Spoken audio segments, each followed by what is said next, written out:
Hello everyone, welcome. I have been meaning to do this video for a very long time, but yeah, so here it is without further ado. So this is going to be an all signs reading, but it's going to be a little bit different. It's probably going to be, you can check your own sign for sure for any lessons or other additional messages that you pick up, but this will kind of be a cross-watcher main read. So you can look at the specific signs in your life, dive into the details, and see if there's any significant lessons or messages that you want to pull from it. And I'm going to dive deep into the different meanings of the signs, why they're coming into your life, deeper meanings, you know, more astrological, scientific, psychological, whatever you want to call it, the entanglement of the significance of when they line up in your life and when they come in and what it's meant to tell you. So it's going to be a typical reading. You can check anything. Like I said, it's more of a cross-watcher read. So it's more like the signs that you're dealing with. So if you are an Aries, but you are dealing with a Gemini, you can dive into the Gemini message and see if you get any really significant messages that are going to come out to help you on that path with handling that sign. Whether they're bringing in conflict or you just want to have a more harmonious balance, that is what this reading is going to dive into. Timestamps will be down below, so you can check out those. It's going to go full in depth, so you can go ahead. It's a pick a card, of course, and we will go ahead and get started. So see you guys in the reading.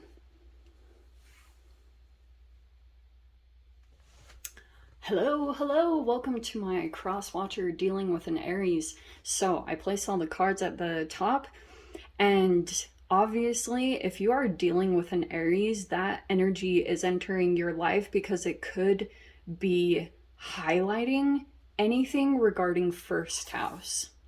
It's Mars energy, so a lot of the times it can represent athleticism, sports, hobbies, anything due to muscular structure. So for those of you, if you struggle with that, if you're not very into sports, or if there's like a lack of energy and drive, because that is Aries. Aries is driven, energetic, and generally optimistic. Aries is a very go-getter, go after it, knocks out obstacles, path paver type of energy. And that is what the first house energy is. It is, I am self-aware. It's about appearance, your first impression, beginnings. It's all of these type of energies that are associated with Aries. It's a multitude of things, but that's why it's the first way that you come across an energy.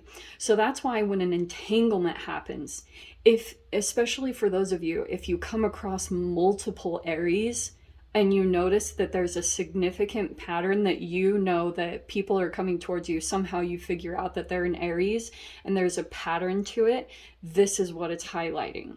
Your drive, your passion, your ability to take action in your situation and go after what you want. And a lot of the times it does represent like weight training, sports, like I talked about, because it's muscle. So obviously, as you guys know in the tarot, the cards that represent them are the Emperor and the Fool card, because Aries is the first card in the deck. So of course, the shadow and the light is new beginnings. But if there is shadow energy, aka this is an actual alchemy card. So the shadow can be impulsiveness, reckless, ignorance, carelessness, and immaturity. Not looking into the energy properly before you go or before you look. The empowerment and the this is a very authoritative sign and energy. When it is in the shadow side, it can be rigid, cold, dominant, immature, and obstruction. Meaning, if you attract an Aries and they are coming across as the shadow side, so they're more rigid, sometimes it can be reflecting a part of yourself that is not at the highest alchemical point that it could be. So if you are operating from shame, guilt, and fear, lower vibrations on the emotional scale, there will be possibly more conflict, or it's so that an energy is coming into yin yang you, completely overcompensate for a lack of. So a lot of the times this does represent your relationship with masculines. You know, what was your relationship like with your father? Did you have a very empowered father, or was he emotionally neglectful, disconnected, a little bit aloof, hard to grasp? Like, what was his attachment style? That could be something to look at, because cellularly, there's a reflection that's going on with your neurotransmitters, with everything going on in your chemical makeup. So this is a lot of the times what comes up significantly if you're attracting an Aries. It's your relationship dynamic with masculines and what you experienced as a child. And it can be talking about the ways that you self-empower, that you pull yourself back into energy. If you are taking leaps when your body isn't fully capable and aware, because a lot of the times if we're not in our full strength physically in muscular structure, there can be a reflection of that in the vision. That's why I love this card so much, because it is like having a blanket over your eyes. So it's saying, for those of you, especially right now in the energy, look before you leap. Not all is as it seems. And this energy, that's why I wanted to go over a lot of this, because Mars is still retrograde in Gemini until January 12th. So there's going to be a little bit of online communications are not going to be the most positive or pleasant. There's negative news floating around, and if you need to just go kind of like protect your energy, I would recommend it, because it might not always seem the most pleasant. Okay, so I'm going to dive in. I think we will start with archetypes. I mean, already we have archetypes with the Emperor. I'll just see if something significant wants to come out with these. Oh, wow, you have an impasse. Okay, wow, how freaking appropriate. I've never had that card pop out in any of the readings that I've used these cards. So there could be a bit of an impasse with a person that is a little bit maybe dominant, typically, and depending on the type of masculine that you guys are dealing with, you could be dealing with an alpha male, or you could be dealing with a beta or a delta. It really depends on the type of masculine that you're dealing with. They can have different expressions of an impasse. So let's say that you and this person are coming up a situation or a belief that is not budging. There could be a new path for you, or a new way to look at the situation, or there could be just another path will completely open up. So let me see. I almost want to keep it there. Yeah, I think we're good with that. Let's dive into these. Oh, wow. Humanity. We have lust and harmony. Wow, wow, wow. Okay. Very interesting cards. Because for some of you guys, there could be something going on energetically, like within your organs, okay?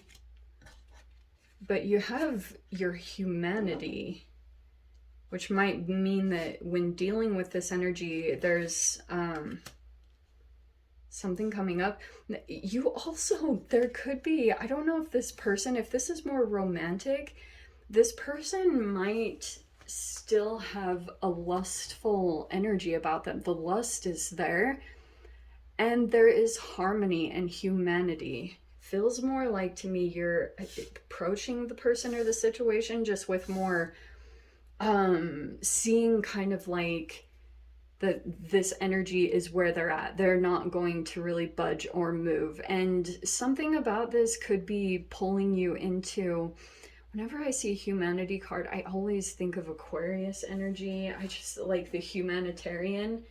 Some of you guys might get involved in some kind of humanitarian work. I know that's kind of off the wall, random, but that's kind of what it's showing me. Let's see what else.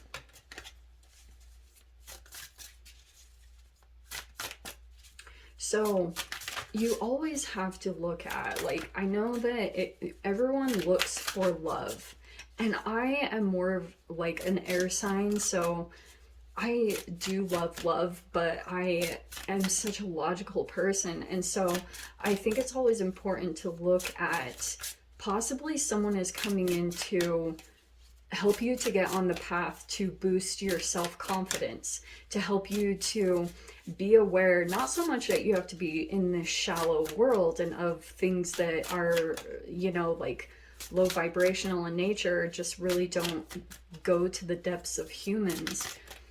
But it could be that that's kind of the highlight here, is it could be highlighting your self-confidence. Yeah, it just feels like you're healing from this person or situation. Probably because if you were dealing with a person that was more rigid, they had to dominate the situation and it could have caused some obstruction from you.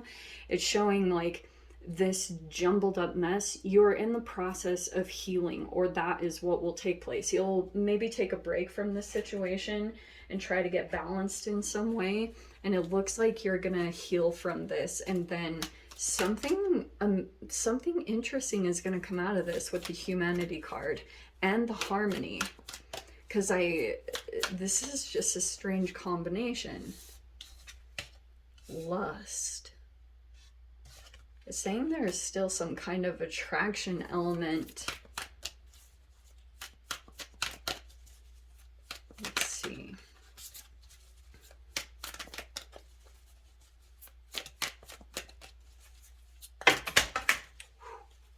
We got quite a few. All right.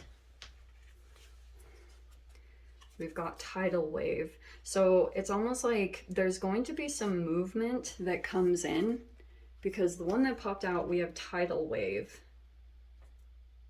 This person is like a force. There's something really strong about their energy. Maybe it's even the lust. Like, I don't know. This person has like a strong sexual impulse, or like the pull between the two of you. I think that could be the thing. And I do want to say this for those of you, I'm going to try to remember to pin this video to the back of this video, or the end of this video. But I made a video on why you're so sexually pulled to a person. And it was the whole scientific breakdown. And it talked a lot about when you're first, and when the lust is like crazy strong at the beginning, it's a chemical thing. Always, 100%. That's why I was talking about the balance. And it could be that you are maybe going towards some kind of humanitarian work, and that's bringing you harmony and balance over the situation. Lust, though, it's a strong pull, okay? Because this next card out, there's this synchronous rotation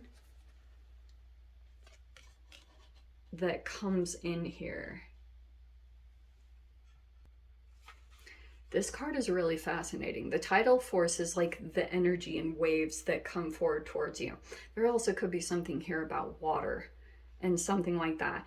Especially, what's really crazy about this synchronous rotation, it's based off of how there are two faces of the moon, but we only ever see one. And this card kind of talks about what is hidden, what we do not see, what is underneath the surface. And for you to not go into situations blindly because of what's there or what's not seen. Okay, so that can be, it can be underlying things that are affecting you on an energetic level, but aren't completely up in your face or completely easy to see, if that makes sense. So let's pull a few cards. Okay. Oh, it's the end. 10 of Swords. Yeah. So there's been some contrast. There's been contrast. We're keeping words light. And this was not enjoyable at all to experience. So yes, this rotation energy, there's something here not seen. And you need to keep an awareness of that, because I'm not really digging this. You just have to keep it in mind. Yeah, keep your boundaries strong. Look at you, though. Whoever this is for, we have Queen of Swords and Queen of Wands. Look at you. Oh, you know. You have full awareness, and it's showing me that you're keeping your mind protected and strong. And you're maybe protecting your confidence, or for those of you, like, if you went through a glow up from how much this pulled you into some kind of negative cycle, it's showing that you might be more protective of that, or you're kind of like protecting. For those of you, this is going to sound weird too, because I can see the lust there for sure, but we have another situation. Again, this is like humanitarianism, the Six of Pentacles. Find energies where you can give. And then we have the High Priestess. It's almost showing me that there also could be a situation that's going to come present itself.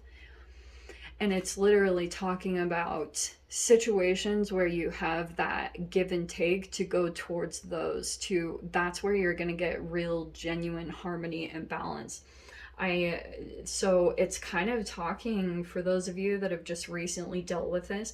I'm not surprised at all, because this Mars retrograde Gemini is literally pulling not just all Aries, but it's people that are more kind of like in that like have not approached their trauma. They're rigid. They refuse to change or to look at themselves.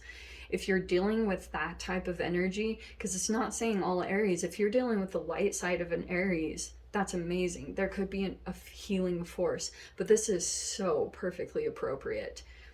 That's what the Mars retrograde Gemini is bringing up. It's bringing up the shadow side of like Mars and any communications. It just feels like there might be an impasse, and if there's an impasse, go and heal yourself. Maybe go focus on water elements, because this is like hard pass. This is more fluid, like, you know, moving in. And it is interesting that the moon came up with the tide. There's something significant about the moon cycles, or for some of you guys, like it's something about the equator, or moon cycles affect this process in some interesting way. So let me see what's going to come out here. Dang, there's so many cards I want to use in this. I need to narrow it down just a little bit. Okay. And we have prosperity. Yeah. Just know, for those of you, if you've dealt with any kind of obstructive or exploitative type of empowered energies that are sitting in a place of power, but it's caused some kind of obstruction in your life, you have prosperity coming in. A prosperous business with riches and success. So stay focused on your path, and the universe, it's just like you need to be intelligent. And some of you guys could be communicators, but at this time it's saying be conscious of your communications, because of the Mercury retrograde / Mars retrograde Gemini. Things will not be the most straightforward. People's shadows are a little bit more activated, so keep that in mind as you navigate, and use your intuition. And silence is really powerful in this energy. Okay, my loves? So I hope you guys got something useful, and I will see you guys in your next reading. Take care.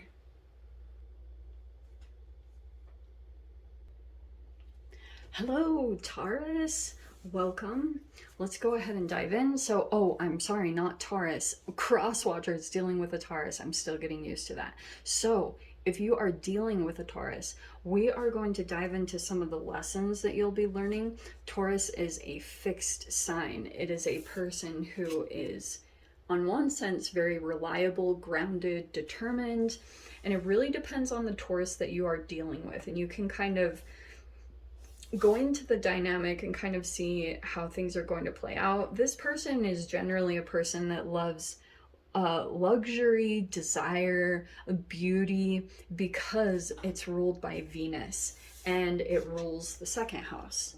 So it's a person who values resources. This is all about money. So if you attract a Taurus, there could be things coming up with your money. See the bags there? And it talks about stability, your self-worth, and your environment. All right?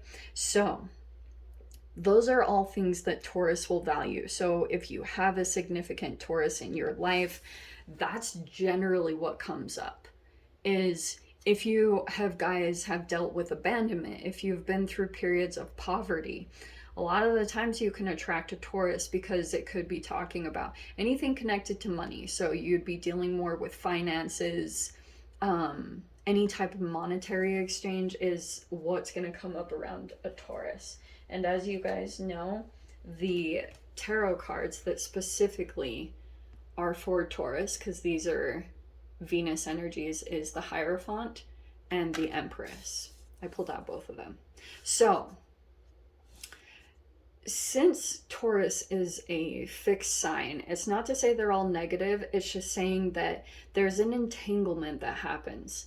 And it can talk about that there are possibly better ways that you could come into your finances. Like, it talks about how you can make changes in your money in a more positive way. So sometimes it can be that you're coming into a better financial opportunity.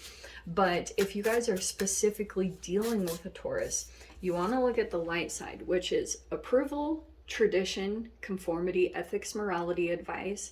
This is a very spiritual, and a lot of the time it's either spiritual or religious. Not to say all Taurus are like that, but it can be the opposite side, which is rebellious, unconventional thinking, or being misinformed. And that can be the extreme opposite side that can come in when you're dealing with a Taurus energy. Is if this person is too rigid and structured and in the shadow side of their belief system, yeah, it's kind of perfect with the synchronicity card, because this can highlight the rebellion aspect, you know, maybe wanting to follow your own signs or take your own path, or feeling kind of like, if this person is a little bit too fixed, which it's not to say anything bad about Taurus, they're valuable, and that rooted reality, this person is just like a stable force. They're always going to be there. I've never met a like Taurus that is not in some way predictable. I'm saying that in a positive way. It's just, look, they're reliable. They're grounded. They're determined. They have that stubborn streak of when they put their mind to something, they will achieve it. So that's why sometimes if you're dealing with a Taurus, you might not get them to budge on certain things. Sometimes it can be argumentative, especially because they hold so strong to their beliefs. And this person maybe could be a little bit more motherly on that side of things. Let's pull some more cards. See, we've got to get better at structuring this. Well, I just saw ending. So, and I wonder if too, you guys meet an energy, you learn some valuable lessons about, maybe it's about your traditions or your values. You could be trying out different spiritualities or religions to just kind of expand your mind, or go into different situations to find a good fit for your own like routines and morning structures and things that you go to. So you have vision. I'm just getting, very interestingly, there's a Taurus here you could have met and interacted with, and it could have expanded your vision of what you wanted in life. See, this is Taurus energy. Wow, this is crazy. So, for those of you who are dealing with a Taurus, this person is all about beauty. It could be a very beautiful person. Okay, they like things to look a particular way. They like style. That's very important to them, how things look. This person could also have a very nurturing nature. They could own a business, could own a spiritual business. Interesting message. Some of you guys also, that could be something that is inspired from this entanglement or you coming into relationship with this person. There could have been something significant about you meeting them, and it's helping you to now get more clear on your vision, what you want to create in this reality. I feel like you want to beautify your surroundings, or that's very important. We've got passion here. Passion's being ignited. And friendship. This is nice. Wow, I'm super happy. There could be synchronicities about this person or this connection. Wow, so lucky. Mars energy was a little more intense. This looks like it's a little more, there's a person here that, wow, even these cards, okay, I'm going to take them. This person feels like there's a harmony and balance. That's the binary star, which is actually really cool. And we've got, there's still an entanglement. Look, there's my quantum entanglement card. So that amazing. So yeah, there's still some kind of entanglement, and there is this infinity. I'm feeling like there's a person here that feels this connection was very meant to be, or like it always comes back together, infinity. There's still some kind of connection here, just FYI.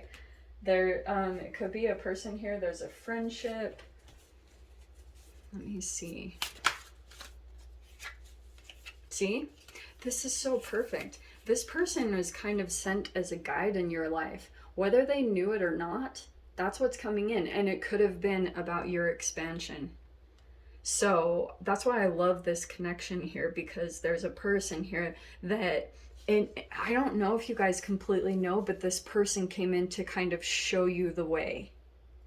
And you might be pointing out, I don't know, you're either showing them the way or vice versa. But there's an expansion happening and your vision is becoming bigger from something about this. Let me see.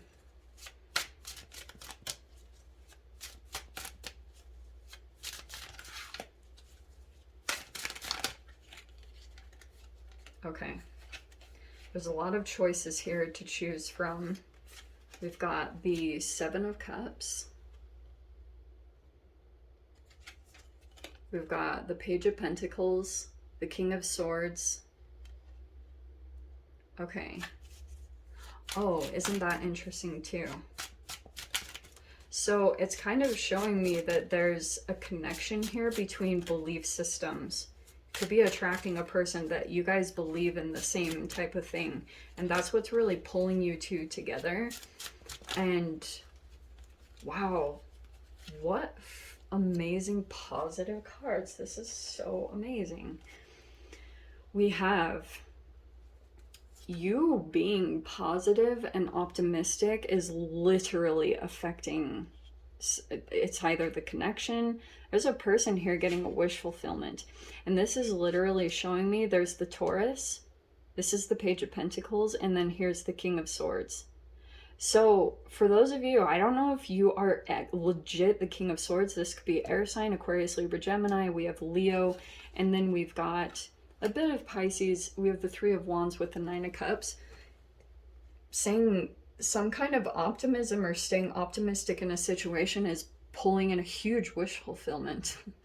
And there's a person here that's kind of, this could be the Taurus, or if you guys are kind of flip-flopped with the entanglement, there's a person here that's more experienced in a specific field, and that is somehow helping another person progress down a path. They're looking up to this positivity. There is some kind of friendship. There is harmony here. You could be seeing synchronicities about this person because there's still some kind of entanglement between the two of you. And I'm literally hearing with the Infinity card, there's like an affinity for one another. or just some kind of attractant. There's a person here that's still in some kind of process, and this process to kind of come out of this phase, the Page of Pentacles, it's a build. And this person might have a lot of, they're in some kind of illusion about something, not completely seeing the way out. It's either the Taurus or it's you, crosswatcher. But it's kind of saying, what do I want to say? There's a person here that's building their success. And you guys, you really do believe in the same things. You might be connecting with someone or creating, like, you might connect more with this person. I'm not totally sure. Maybe there's a person here that you're still waiting for them to come up, or vice versa, to kind of play catch up or to come along. It's like you just have to do this sun energy. Not only optimism, but as nerdy as it sounds, it's an alchemical process. That's why I wanted to go into the shadow side. In this day and age, there's just so much chemical stuff. And detaching from the matrix is what expands every single time. Okay? If you take a scientific approach and approach body, I do think that that is somehow, there's an entanglement that happens here, which is very fascinating. If you play around with your own chemistry, you might see a rev up of synchronicities about a particular person, or they're seeing it about you. And it could be that maybe someone is close to reaching out, or there could be some kind of connection that's coming together. Very interesting. So it's either a new friendship, or some of you guys, you had already met this person. They might be starting up something new or going down a new path. I don't know who's the more experienced one, but it's saying there could be support, or you two are kind of, you met for some significant reason to build something together, I think. It could be some kind of healing business. We have healing, true healing of the mind, body, and soul, and then triple moon, embracing all aspects of yourself, the divine and the earthly. So I think this person came in to help you heal, okay? To maybe come into your beauty, or, you know, for you, those of you that have dealt with relationships that took from you, or there was a codependence, so it drained you a lot and you didn't really have like that Venus beauty.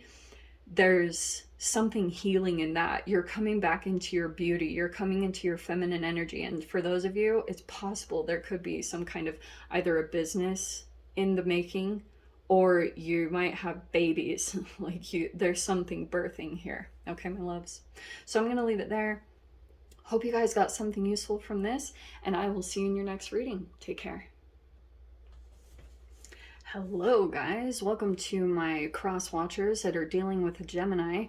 So we're going to dive into the lessons, some of the things that could be coming out if a Gemini is entering your reality. I'm also going to include current planetary positions. Those are a huge deal. And for those of you that know, we are right in the midst of Mars retrograde, Gemini / Mercury retrograde. Lots of communication stuff, and it can be miscommunications, misinterpretations. It can be just like it can be online communications, because that is Mercury. It rules the third house. That is what Gemini does.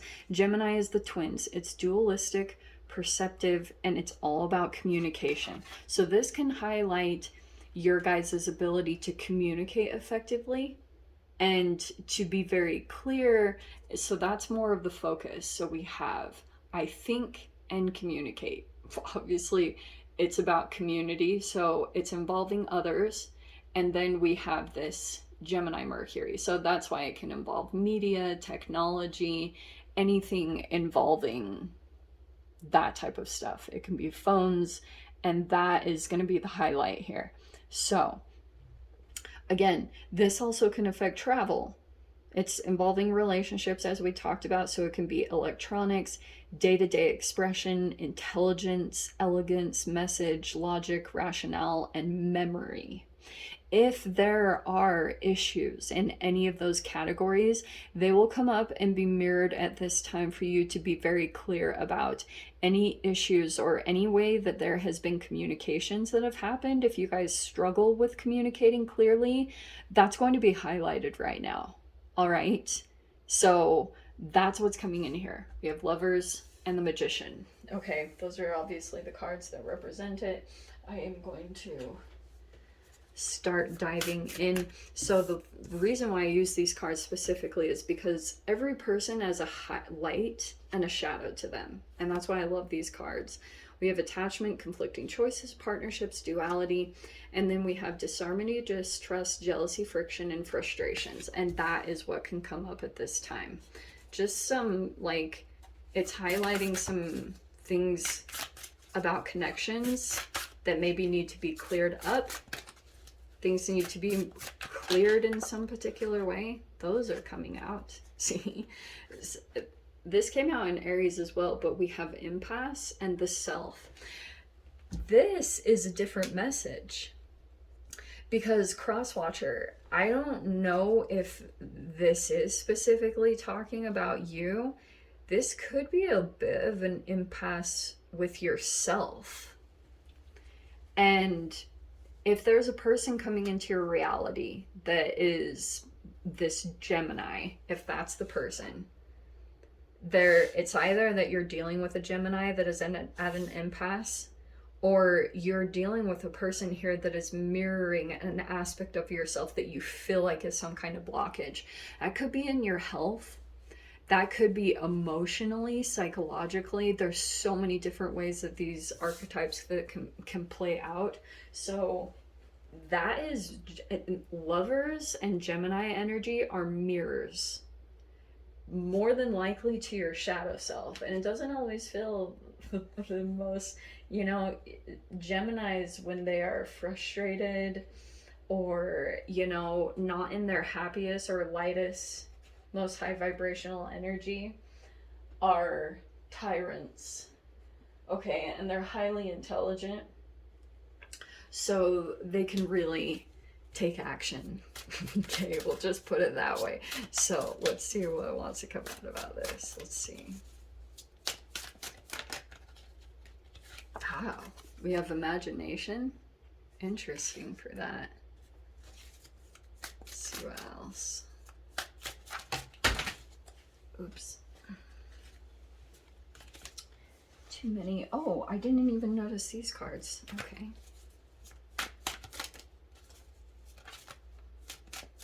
There were some cards just lying on the floor. I guess they were not meant to be in the previous readings that I did. Wow, love is popping out. We have imagination and love. Interesting. What? Some of you guys, there could be a blockage in love. I'm not totally sure. Love is here and available. I think that you could have love for this person, or they have love for you. It could have been one time. I'm not totally sure if it's completely present, but it's saying something about your guys' situation. There's like some kind of an impasse or something going on, and it's requiring each person to take a look at self. Okay, that really wants to come out. We've got tidal force. Oh, and I am going to take that because we've got spectrum here.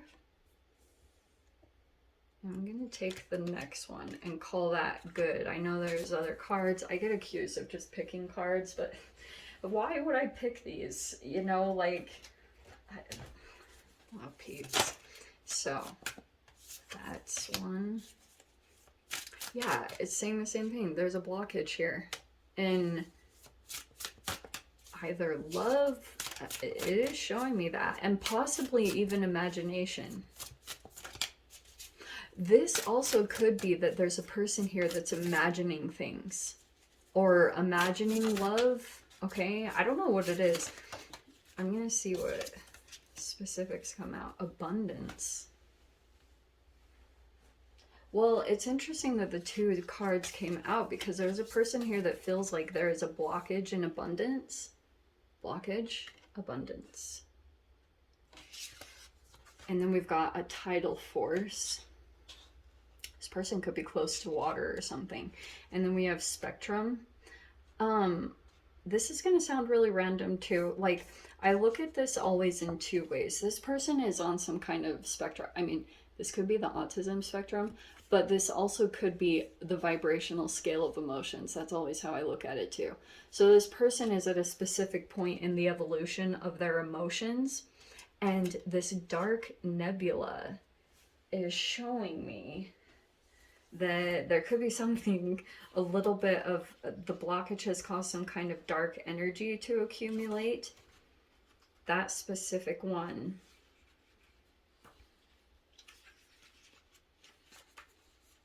Hiding the treasures of light, lack of clarity and understanding, dim and blurred visibility. Someone feels cut off from the light is pretty much, which the light is available. So I'm seeing that here. But there's a person here that's in some part of the evolution of their emotions. And right now that dark energy feels like it's blocking some kind of abundance. And the tricky thing about this process is that it can bring in frustration toward another. So watch any projections, either if you're dealing with a Gemini that is dealing with this, because Geminis aren't the happiest peeps right now, especially this being blocked from abundance. Yeah, no, it's not gonna fly, and I get that. There's a Knight of Swords right there.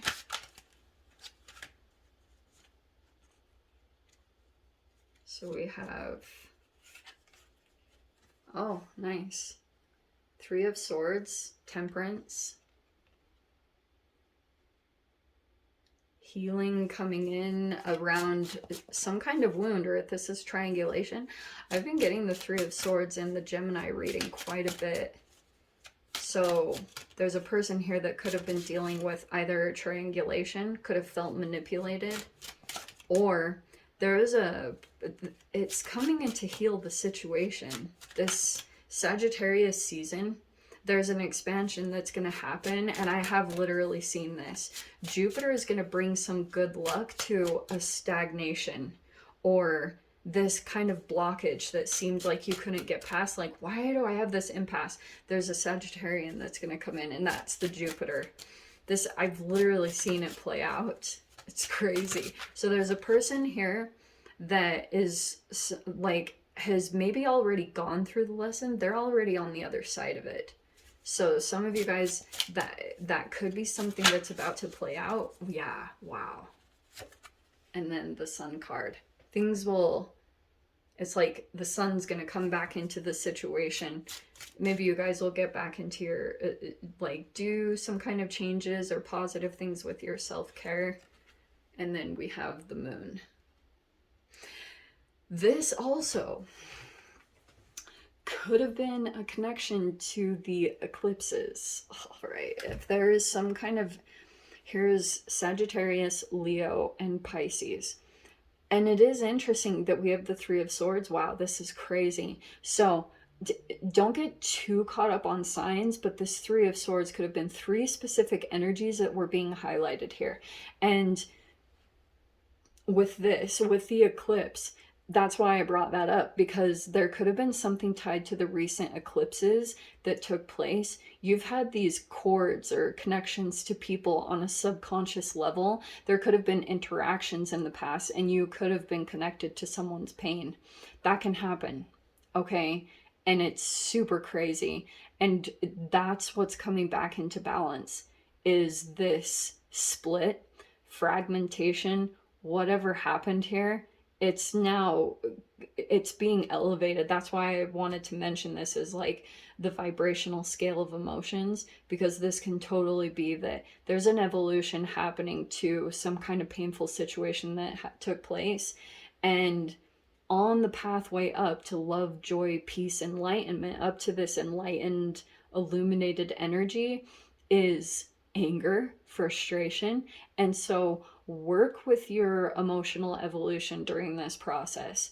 This dark energy is going through some kind of alchemy, and that's where the blockage is. So once this kind of gets worked through, and that could be psychological, all right, it's going to be different for all of you on how you approach it. But if you seek, if you know, have some kind of understanding with what you've been dealing with, especially in connection to this impasse, it's some type of thing that you need to look at with yourself. And maybe you need to approach the things that you're not very satisfied with in your life and make active changes to come into a better situation in that area of your life. And so communications will be highlighted. What do you need to do to be better at communicating? How can you communicate more effectively? It's just saying there is going to be a lot of communications that take place.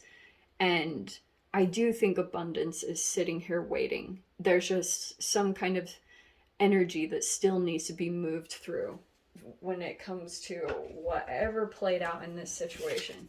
But the triangulation, I don't know. There's something that happened there. And we have water energy. Work with the element of water for healing, purification, and refinement. Drink lots of water. Maybe go be near a body of water. Okay? Work on any way that you can kind of purify yourself to keep the energy moving. Okay, my loves? So I'm going to leave it there, Crosswatcher. I'm sending you guys so much love. Wishing you all the very best. See you in the next reading. Take care. Hello and welcome to my Crosswatchers dealing with a Cancer specifically. So I have dealt with many Cancers and I feel like I can dive pretty deep into this topic, probably a little too much. Cancer is a very caring, compassionate, and passionate energy. And as you guys know, it's representative of the crab shell. So it is a person or an energy that typically has a pretty hard surface, whatever that looks like. I've come across many Cancers that have different forms of a hard shell. Okay. And so sometimes it can be really intense. Sometimes it can feel like a superficiality that's protecting the sensitivity. So it's a layer. Okay, they have a layer. It's not like another sign, for example, Pisces, which is so vulnerable with the sensitive skin. There's a very different way. Like Pisces always gets the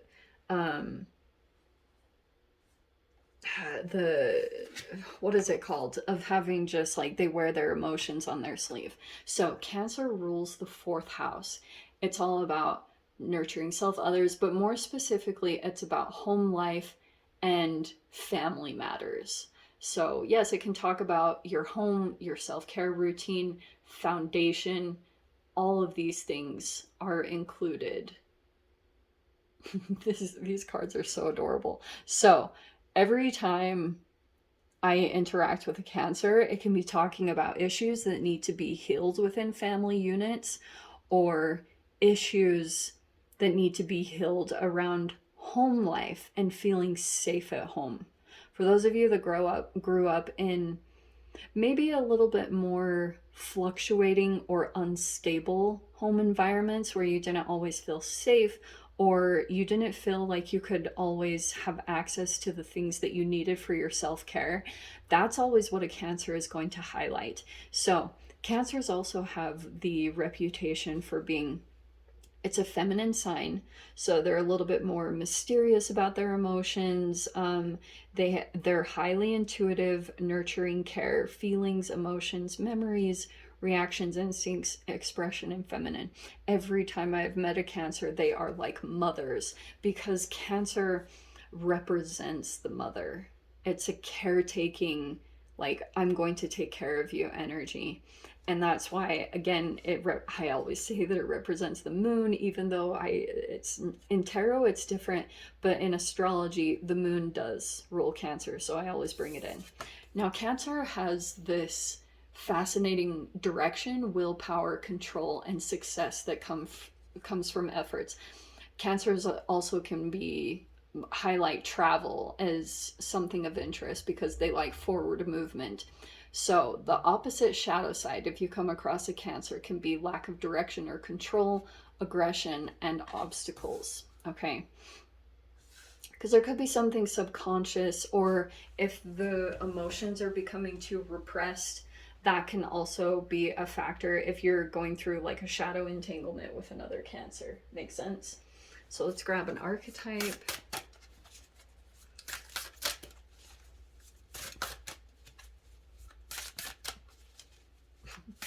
Every time I come across a Cancer, it's literally the same message every time. I always know that it's talking about either my home environment or that there's like an issue within family members that needs to be either apologies need to be made, or it just talks about maybe even creating your own family unit. Let's see.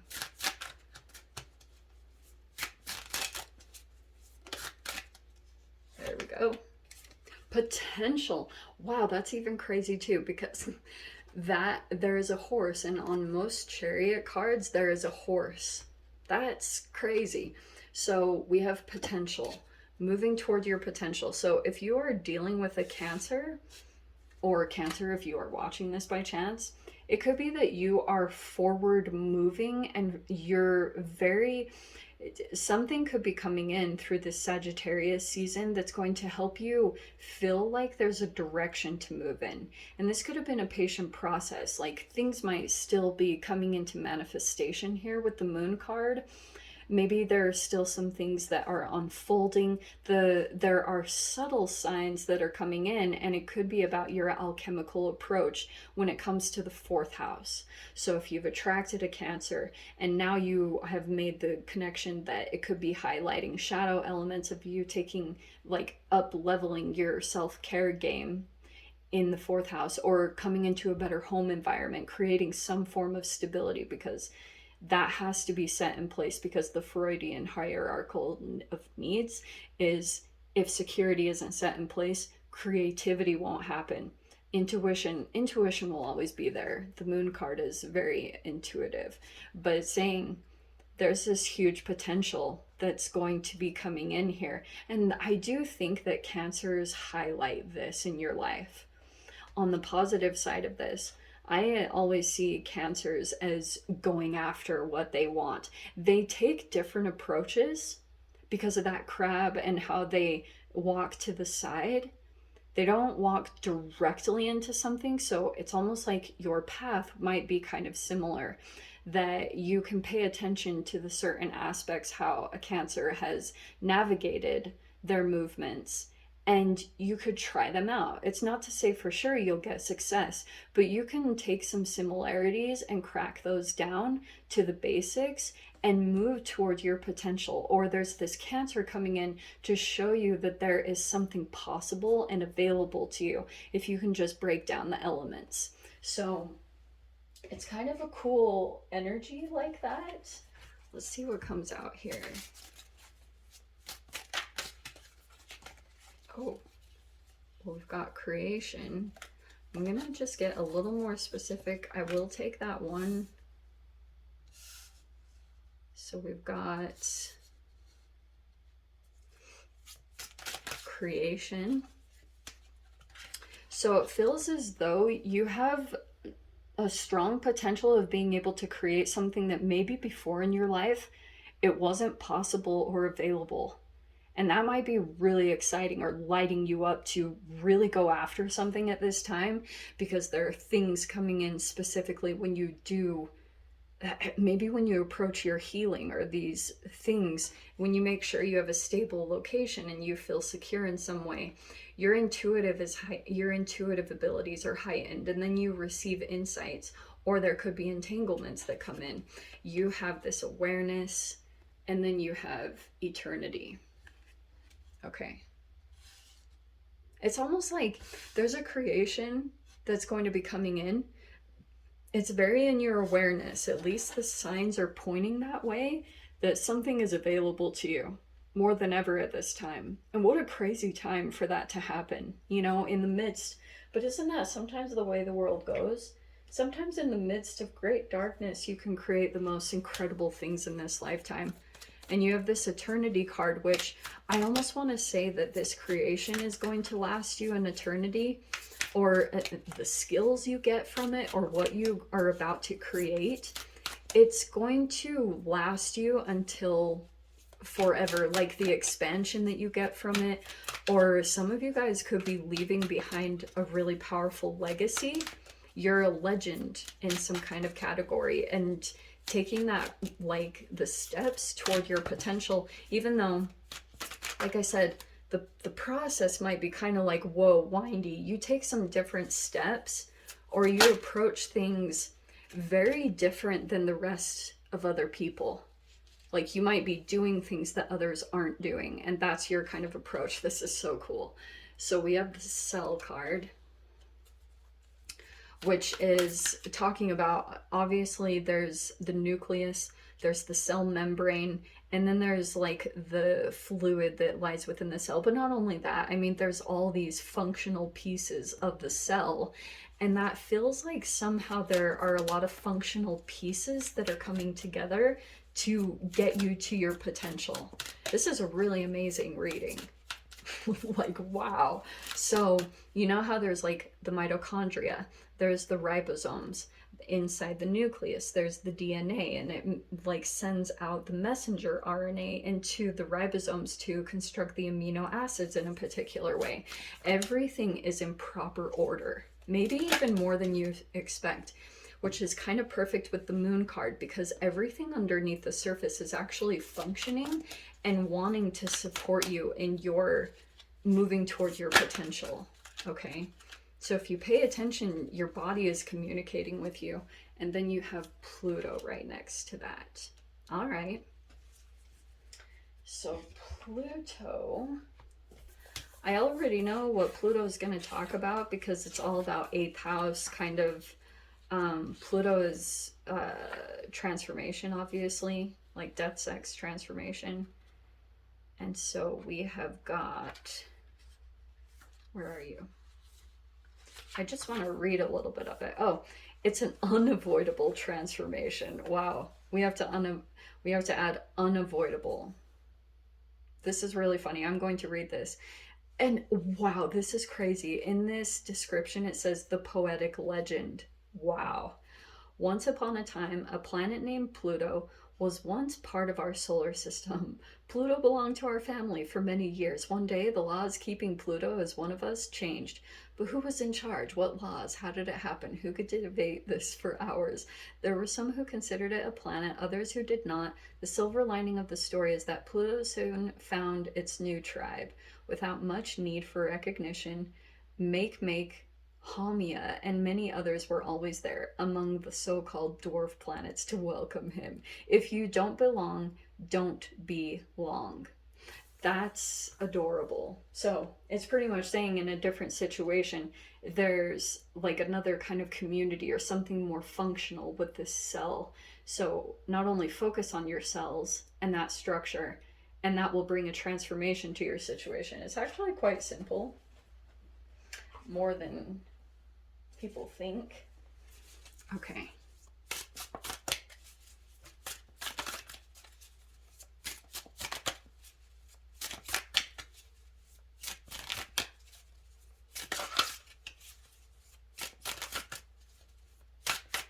Let's see, Cancer.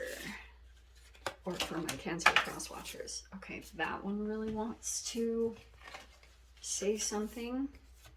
Ah, see? Nice. We have support. Look at these energies that are there for support. So you could have a Cancer that is supporting you or has your back. Wow. This Cancer, like, really might be supporting you in what you're doing. They might make that very apparent.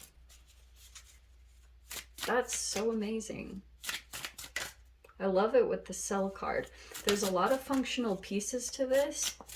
So it's almost like you're not going to be able to get the top without the cooperation or the collaboration with others. And so give.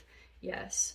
It probably will start with giving in some way when you open up and give something almost freely. You could be at this point of doing that. I do feel as though some significant things, maybe there will be energies all of a sudden that pop up and want to support you in what you're doing, because it's like something needs to change. Wow, this is a really powerful reading.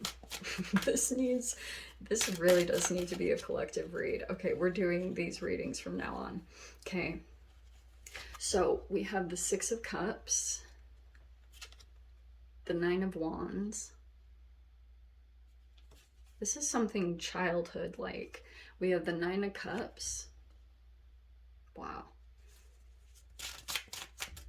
What else? See, there's this support. There's a helping hand. And that's moving up. Look how perfect. 6, 9, 9, and 10. So there's a progressional energy right there. I'm not going to pull all these cards that popped out, but it's just saying, for right now, be resourceful. There's, again, the Chariot card, because it might be talking about you getting really clear on your direction if you're dealing with a Cancer. I do think that there's a different environment with the Ace of Pentacles.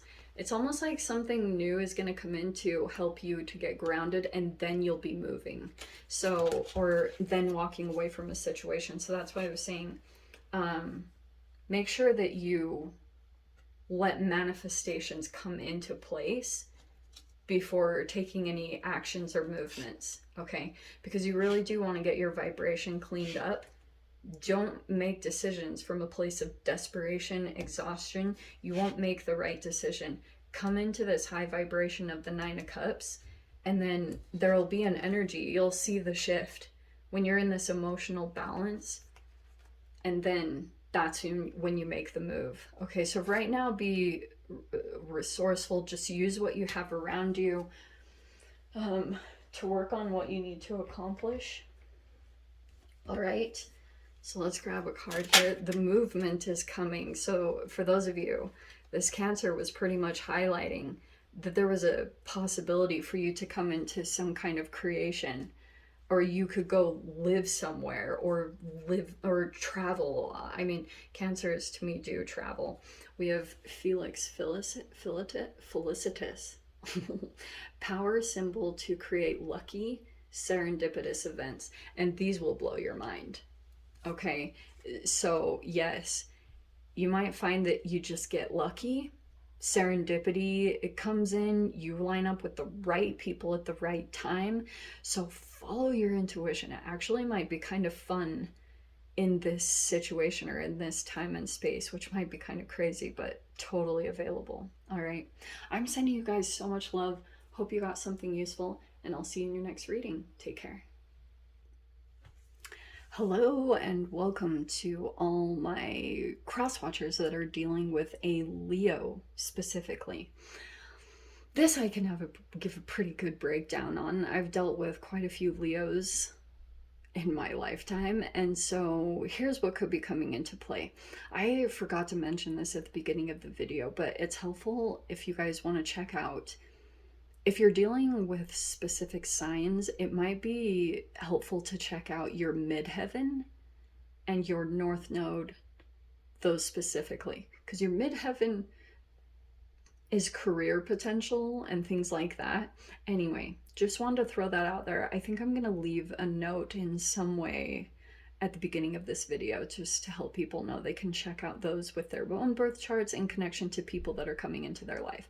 So for those of you that are either dealing with a Leo or you were dealing with lessons surrounding a Leo, this Leo came into your life, there could be that this Leo is very prideful. There's royal and control, okay? That's typical Leo. And what else? It's the sun. It's the sun, it's the strength card. Those are the energies that are surrounding the Leo card. So it's all fifth house stuff. It's about action, confidence, passion, ego. It's a masculine sign, so it can talk about ambition, stamina, pride, identity, individuality, royalty state, higher positions, good wealth, wellness, and vitality. All right. So, fifth house is how to serve creatively. It's about self expression, creativity. It also can be love, romance. Fifth house is all about, it can be love affairs or dating. And that's why there's the fertile card right there, or down at the bottom. That's so funny that that is there on that card. Okay.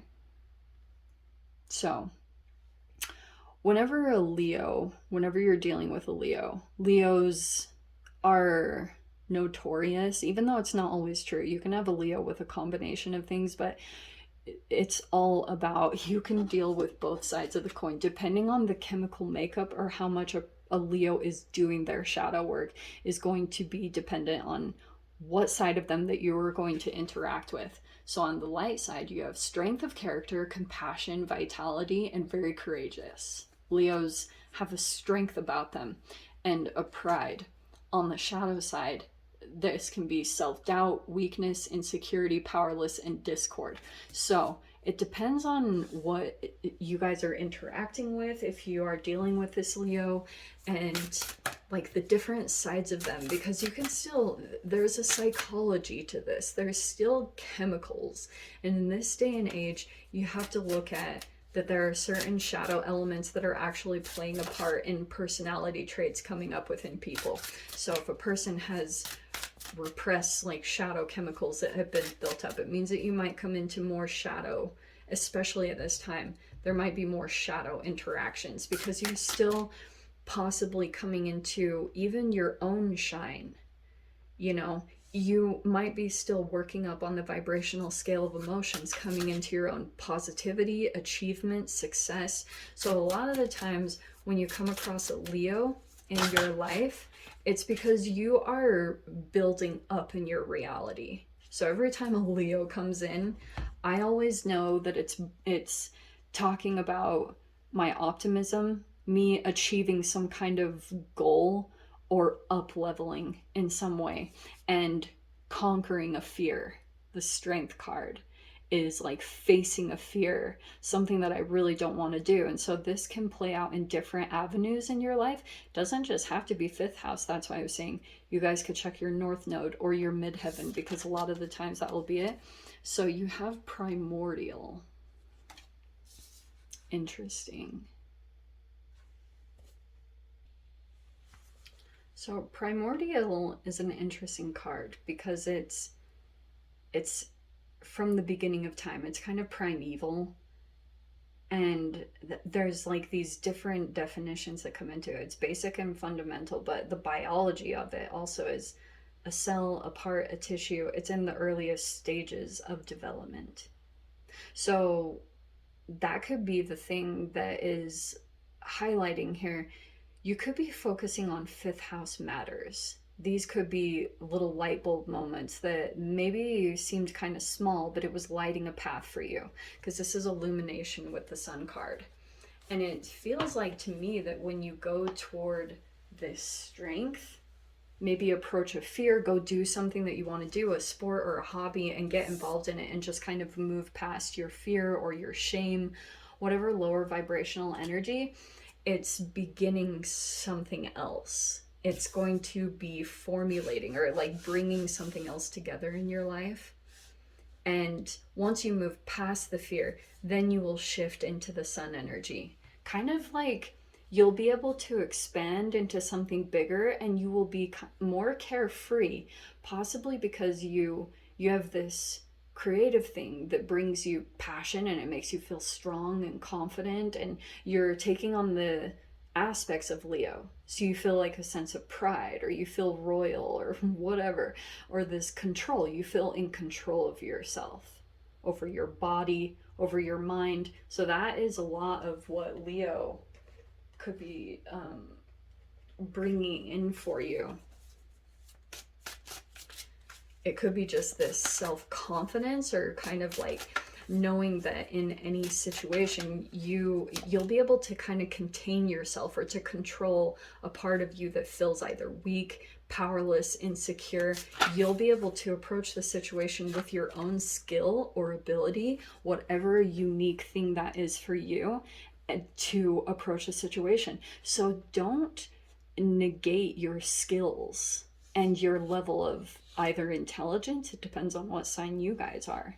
Like, are you an earth sign? Can you approach this from a slow and steady wins the race approach? Have you guys ever seen, watched MMA, the fight between Holly Holm and Ronda Rousey? Holly Holm, even though she's a Libra, yes, I did look it up, she played this long game. So rather than going in fiery, she wore her out. She used her endurance, almost like an earth sign, to drain her energy and then went in. So that's why I'm saying you can always use whatever your skills are to your advantage to approach a situation. You have apathy. In this way, apathy might be to your benefit, because this might be bringing up some kind of primordial or primeval kind of instincts. Every time the strength card comes in, it's a little bit more of an animalistic side. So in the archetypes, in Carl Jung archetypes, the actual animal archetype is like the reptilian brain. It's an animalistic mammal nature that we have to us. So this is almost primal. Okay, the way that actions could be coming in. We have listen and we have build. Okay. So it's highlighting something here. It's saying to listen, pay attention. There could be something here about what you're listening to. And this apathy card, if you are dealing with the shadow side of a Leo, it's saying to like almost be apathetic. But the situation, if it's causing you to be apathetic, it's saying for you to listen, pay attention to the signs from your guides, and to take action from there. Because it's almost like you don't want to miss something, or you don't want to just not care, and then you know, like there's an opportunity to build something here. That's just what I'm trying to say. Okay, we have 3333. That's more of like an intuitive. Some of you guys, I don't know if there's a significance of threes in numerology. It could be your life path. Let's see here. This is such a random card to me. I'm saying that with love, because I'm like, there's no other numbers. But I will say the 3 is, it's like the Nikola Tesla in alignment and balance. So for you guys, there could be a significance of 3 that's playing out here. Is that the only card that literally wants to come out in these? What else?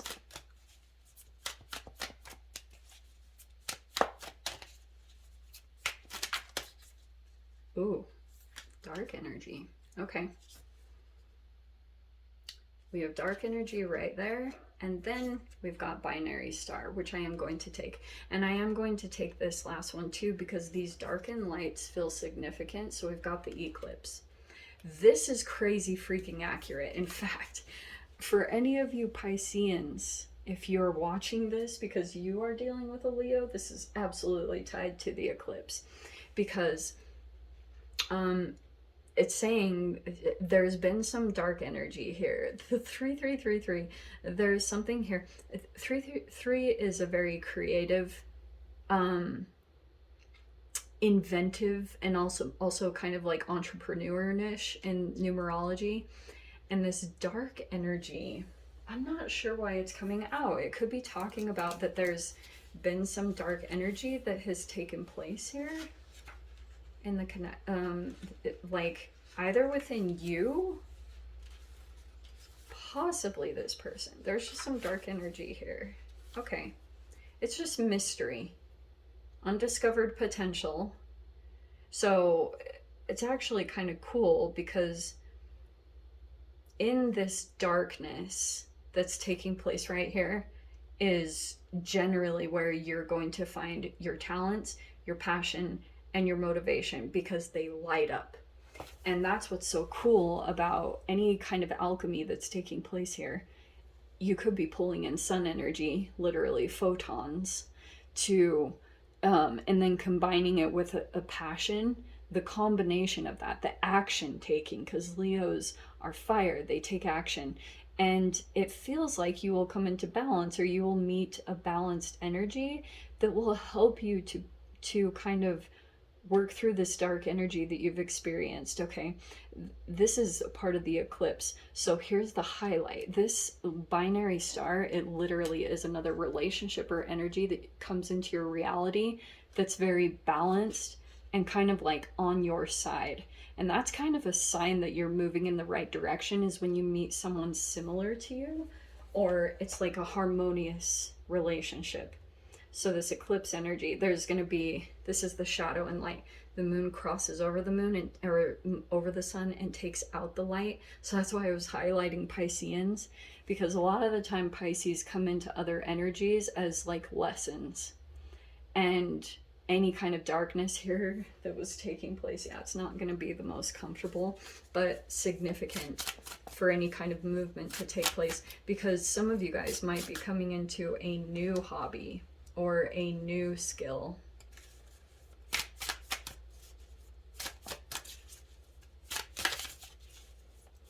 I'm just gonna grab one. Yes, because this could have highlighted, the eclipse could have brought up or resurfaced a wound.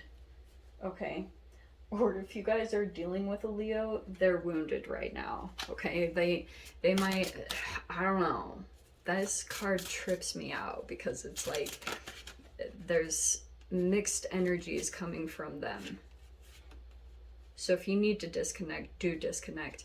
Look at this. So you have Two of Wands, looking out for opportunities, be wise, and the Strength card right there. So it's almost saying, if you have this Hierophant energy, some of you guys might have an elder or someone older or highly spiritual that might come into the situation that kind of guides you here or pulls your attention away from something. Because I'm seeing there's a person here that might have some higher wisdom to the situation to approach it. It might become too egotistical, and it's not going to be pretty what it pulls up with the Wound card. Because we have, oh yikes, we have the Devil. Can you guys still see? So we have the Devil and the King of Pentacles. Ooh. I do not know how to feel about that, to be 100% honest with you.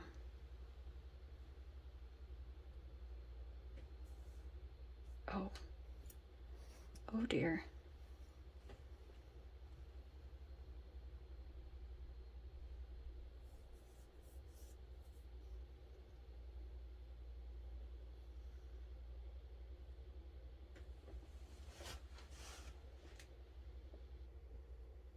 Sorry about that. I had to, my battery wasn't, like my charger hasn't been working. I've got to get a new cord.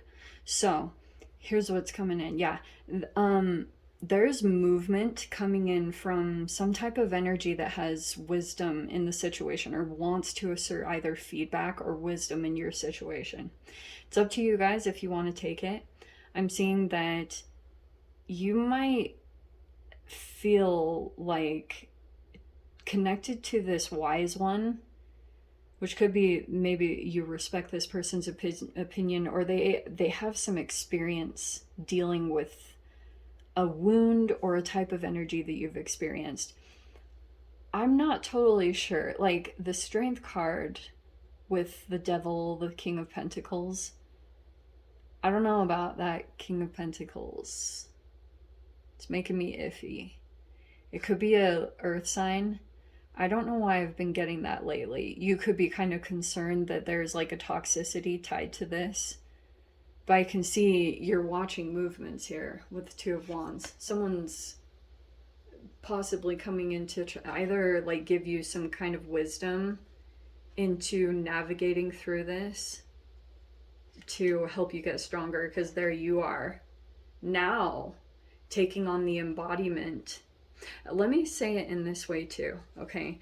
I do think that you guys, like, there might be some shadow element, because you see how the Devil card, this is always Saturn that comes in here because it's Capricorn. So you see how, for those of you, if this is the shadow side of things, it could be shame, guilt, and fear that's got you connected to another person. The only way that you're going to be able to move up is by working with your self-esteem and your confidence. That's the only way, 100%. Also, Saturn is taskmaster and self-discipline. So it could be with your finances, becoming more organized. Just kind of look at those elements of your life and see where you can get more dialed in.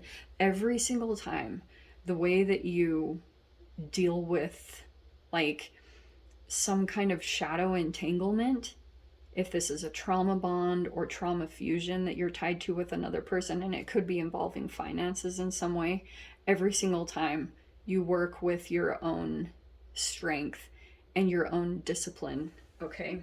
That's it. It's every single time. I've seen it 100% of the time, okay? So maybe there's an energy that's going to come in and highlight that or push you in those areas. Yeah, wow, this is literally on point. Self-confidence, strong self-belief, and a sense of worth. That's what you're gonna get out of this situation, is your confidence.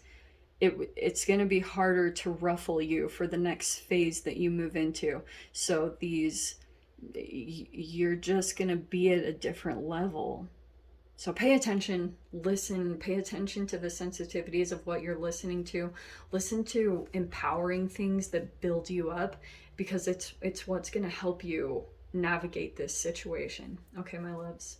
I hope you guys got something useful from this. I'm going to go ahead and leave it there, and I will see you guys in your next reading. Take care. Hello to my cross watchers dealing with a Virgo. So let's dive into this. As people on the channel know, I love Virgos. So I've come across them at significant points on my path, and I've started to notice a pattern of when they enter. Obviously, so Virgo is about charm, analyzing, and intuitive. But more specifically, Virgo is ruled by Mercury. That's why it focuses on Mercury rules Gemini and Virgo. So a lot of this times it involves communications, travel, relationships, technology, electronics, like day-to-day expression and tasks. And more specifically, it's about 6th house. So it's health, organization, upkeep, self-care practices. It's like the small little tasks.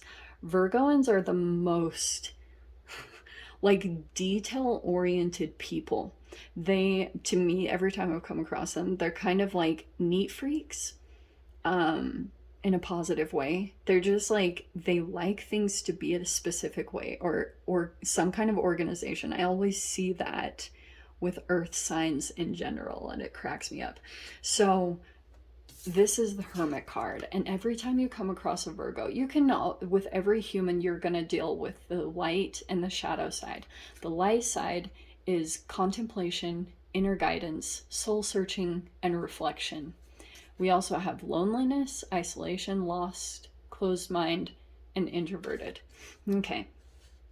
And then we have the Magician, which is all about powerful manifestations, that almost the small things that you do create big changes in your reality. Little routines or self-care tasks are what pulls in your manifestation. Okay, so for those of you, if you've dealt with a Virgo, it can be times where maybe you're dealing with a person here that is like, they internalize, and that's what's fascinating about the difference between Gemini and Virgo.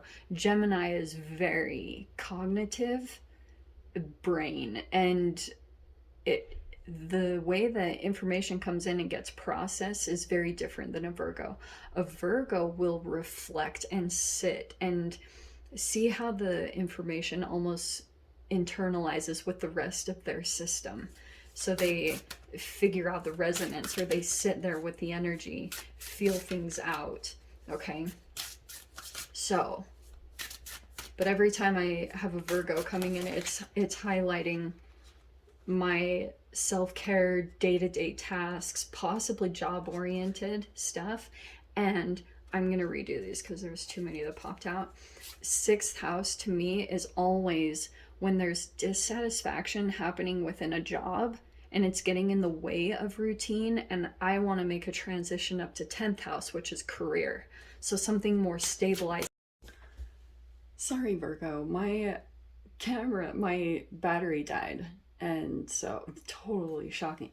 It really surprised me. But what I was getting at is, yes, 6th house, when you make a transition up to your 10th house, which is career, there is a huge difference. 6th house can be where you work for others and your self-care relies on someone else's dreams, goals, schedule, everything. But when you make your own career, that's a transition where your life will now revolve around you as the energy, the foundation of everything that you generate in your life. So you guys didn't see these pop out, but I promise they did pop out, and I am going to go ahead and take them because you have thinking, which popped out on the ground, and then we have reawaken.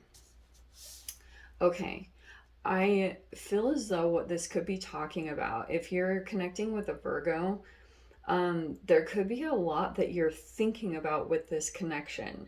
Maybe you're even overthinking something. There's this process here where you're about to reawaken, and before that happens, there might be a little bit resistance, or you start to overanalyze aspects of this person or this connection, where you're thinking like, when that's happened, when you feel something powerful, because the Magician, especially when you feel there's something synchronistic or magical about the union, first off, you want to make sure you're not dealing with a manipulator, because that can be the shadow side of dealing with the Magician, which is Gemini and Virgo. It's trickery, self-doubt, deceptiveness, stagnant, and insecurities. So you can be dealing with the shadow side of a Virgo, which is also going to be somewhat of a catalyst to help you awaken. So either way, I mean, a lot of the times when you are afraid to make a huge jump into your career,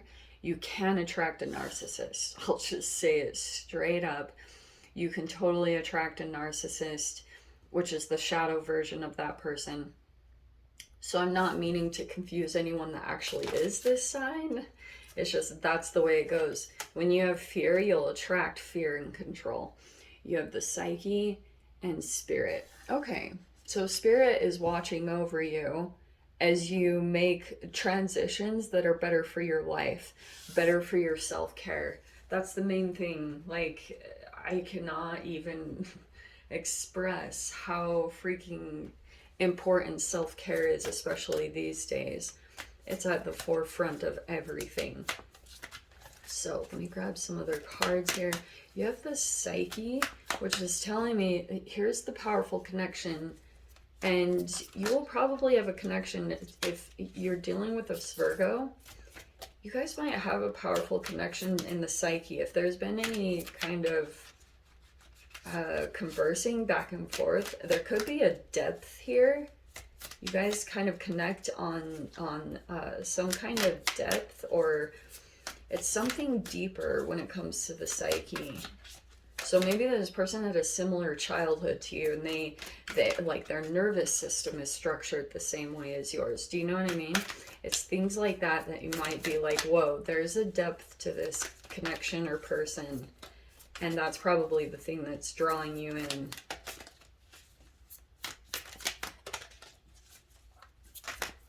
I don't know if these want to come out. There we go. This is such a popular card in all these readings. We have tidal force, which to me is always wavelengths of energy that are being emitted. It's not on a completely cognizant level, because I mean, when it comes to wavelengths, you've got gamma rays, you've got delta, like you've got all forms of energy, but something energetic could be linking you up to another person, like you guys are on the same kind of grid system on a vibrational level. We have the telescope. I mean, that one's pretty obvious. I think you're going to be able to be looking at fine details of yourself through this interaction. We have the stratosphere. And then we have Pluto. I love this. Wow. I read this Pluto card for another sign and I loved it. I absolutely was in love with the meaning because it was something, it actually, yes, it talks about transformation. And your transformation can naturally, that's why if you focus on yourself and self-care, your transformation will naturally shift you out of environments. I've seen it 100% every time with the extremes that I've gone into with diet changes, working out, trying out different modalities from different religions, all sorts of things like that, like even water fasting or shifting up things that I grew up with. When I've changed those things, it changes the relationships that are attracted to me, and a lot of the times even geographical locations. It is really freaking fascinating. So what this is showing me, yeah, there's some kind of tidal force that could be coming, or there's an expectation. There's like a powerful energy here. It could be somewhat emotional. But I love this combination because the tidal force is a duality. It's the sun and moon kind of coming and going, and how it affects the ocean, the wavelengths of energy that come in, like the tides. And the telescope, as I said, it's a self-explanatory energy, but it's like increased vision. Obviously, it's something where it allows us as humans to see further than the human eye can. So something about this energy will be able to help you to see, your vision will be increased in some aspect. And then stratosphere is a perfect balance, certainty, protection. It's like support, guidance, shelter, and perseverance and harmony. So the waves of energy, the force that's coming in, is helping you to narrow down your vision and be able to see what you haven't been able to see before. Have you guys ever heard that saying, how fear can either shrink or expand your reality, like bravery and fear? I can't remember the exact saying, but it's so true. Like your focus can shift in and out depending on this. So I feel like this force of energy that you're going to be dealing with this person, it's going to help you to narrow down your vision and get really clear and focused on a particular point of attraction that you want to pull into your reality. That's the benefit of the person coming in, and where you will pull into perfect balance, harmony, some kind of situation. And this Pluto card, like I said, Pluto, as you guys might know in astrology, Pluto's been this kind of outcast. Nobody really knows if it's a planet or not, but now it's just been kind of passed off and associated with these other planets that are like non-planets. It's kind of hilarious how she explained it in the book. But I love that whole concept because it's saying that you will probably be forced out of a situation that you either don't fit in or you don't feel like you belong in there, and you will come into others where you do feel like you belong. So it's a sense of belonging in a really pretty way, and in a very secure, nice way. That's what's coming in here. So it's either that you're fitting in with a Virgo, you feel like that's a part of your soul tribe. A leap, a quantum leap. That's awesome.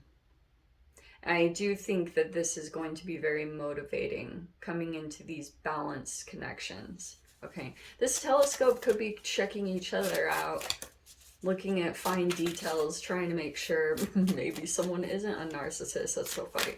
But this is going to help to increase your vision at the very least.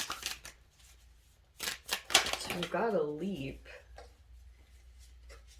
You've got this create. I want to show this very quickly because this came out as well. We've got surrender, and that's why I wanted to pull that, because of that tidal force. So that force is going to come in. You'll have to go through a surrendering process in some way with that. And then you have create. So think you're just going to pull into creation mode, which is going to help you out in this situation. If some of you guys are creative in some way, this is going to increase your creative ability. I just had a card flip on the ground. Oh, okay.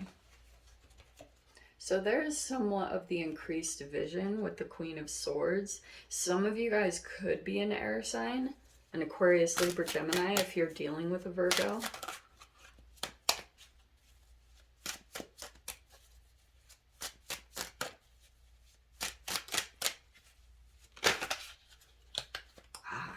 The Fool card. See, there's the leap.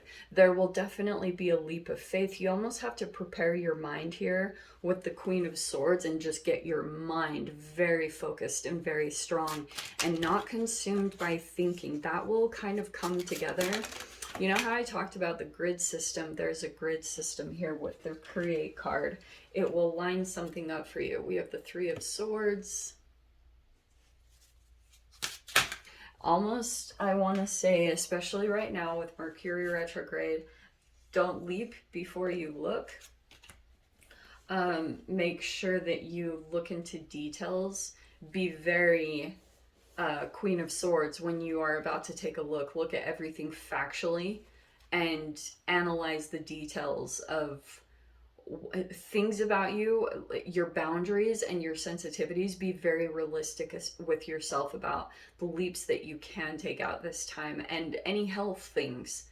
Okay, keep those things in mind, and also keep in mind Three of Swords energy. If you feel as though a situation that you're going into has a potential to be a triangulation situation or a third party situation, I would keep yourself distanced from that, but that's my opinion. Because that's just repeating old family childhood issues. We have the Six of Wands. Nice. Which is telling me, if you take that path that I talked about, being realistic and everything, I do think that there's a leap, a new chapter that is going to open up for you, and you will be successful over either health issues or healing some kind of issues within yourself. You have the Wise One. Okay. It looks like you're getting attention in some way from some older energy, because someone might be realizing you need to awaken in some way. You have reawaken and then awakening with the Four of Wands. And that is something about like home life with the Four of Wands. So there could be, that can be marriage, or there could be community or celebration that's coming up very soon. And you will be communicating and interacting with some kind of elder or a person here that is going to help you in your awakening process. I cannot tell you how much of a blessing that is. If you guys have a spiritual guru, or you have like a spiritual leader or someone like that, I would highly recommend going and getting involved in that type of community. Like, I have a Buddhist Sangha that I connect with when things are kind of crazy in my life, and it kind of grounds and centers me. It makes me feel like there's community, there's like an energy that I know supports. That is so important in this time and age. So seek that.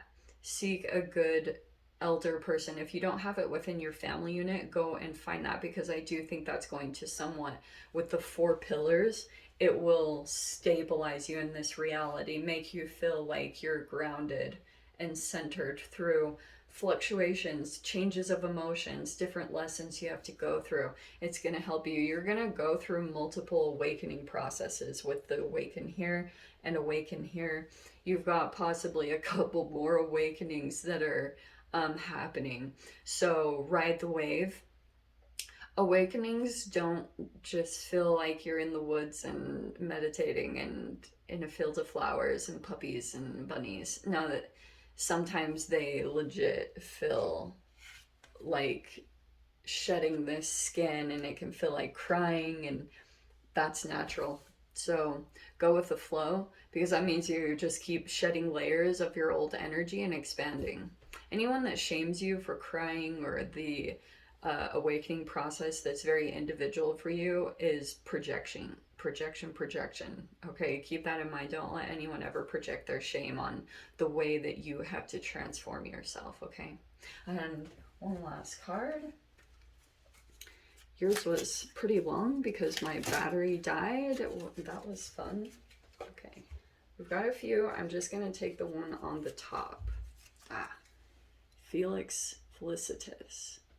Power symbol to create lucky serendipitous events. Yeah, and you guys will see it. You know, that's what's been so fascinating about this time and age. The amount of darkness that around definitely is daunting and crazy, but also the synchronicities have been stronger. The protection on the other side has come in to balance out that shadow within the collective. So keep a wide eye out for still the magic that exists here. I'm gonna leave it there, guys. I am sending you guys so much love. Wishing you all the very best. I'll see you in your next reading. Take care. Hello and welcome to my cross watchers dealing with a Libra. Libra is a very interesting sign. You know, surprisingly, I actually don't attract way too many Libras, which really does surprise me because I have a significant amount of Libra in my chart. But there have been very potent times in my life that I have come across a Libra, like a strong connection where I feel very tied to this person. And as you guys know, Libra is associated with justice. So Librans are very much about this. It's obviously balance, the scales, truth, clarity, cause and effect, equality, and justice. The shadow side is injustice, repercussions, karmic lessons, and acceptance. Every time I come across a Libra, it's connected to my self-care and extremes. So if I am doing something, like I said, out of extremes, it could be in behavior, or my life has just turned into an extreme in one way. If it's just fallen way out of balance in one area, and there's not enough of another to keep it stable, I always attract a Libra. I will 100% of the time. So you can either attract a narcissistic Libra that will cause a catalyst for growth in an uncomfortable way, or you can attract a very nurturing Libra that's somewhat of a leader or like very good in business. Librans are very much like that. They're very they like to be diplomatic. At the core, they are peacemakers, but if the extreme side, if they feel like there's some injustice or an imbalance, they will lose it.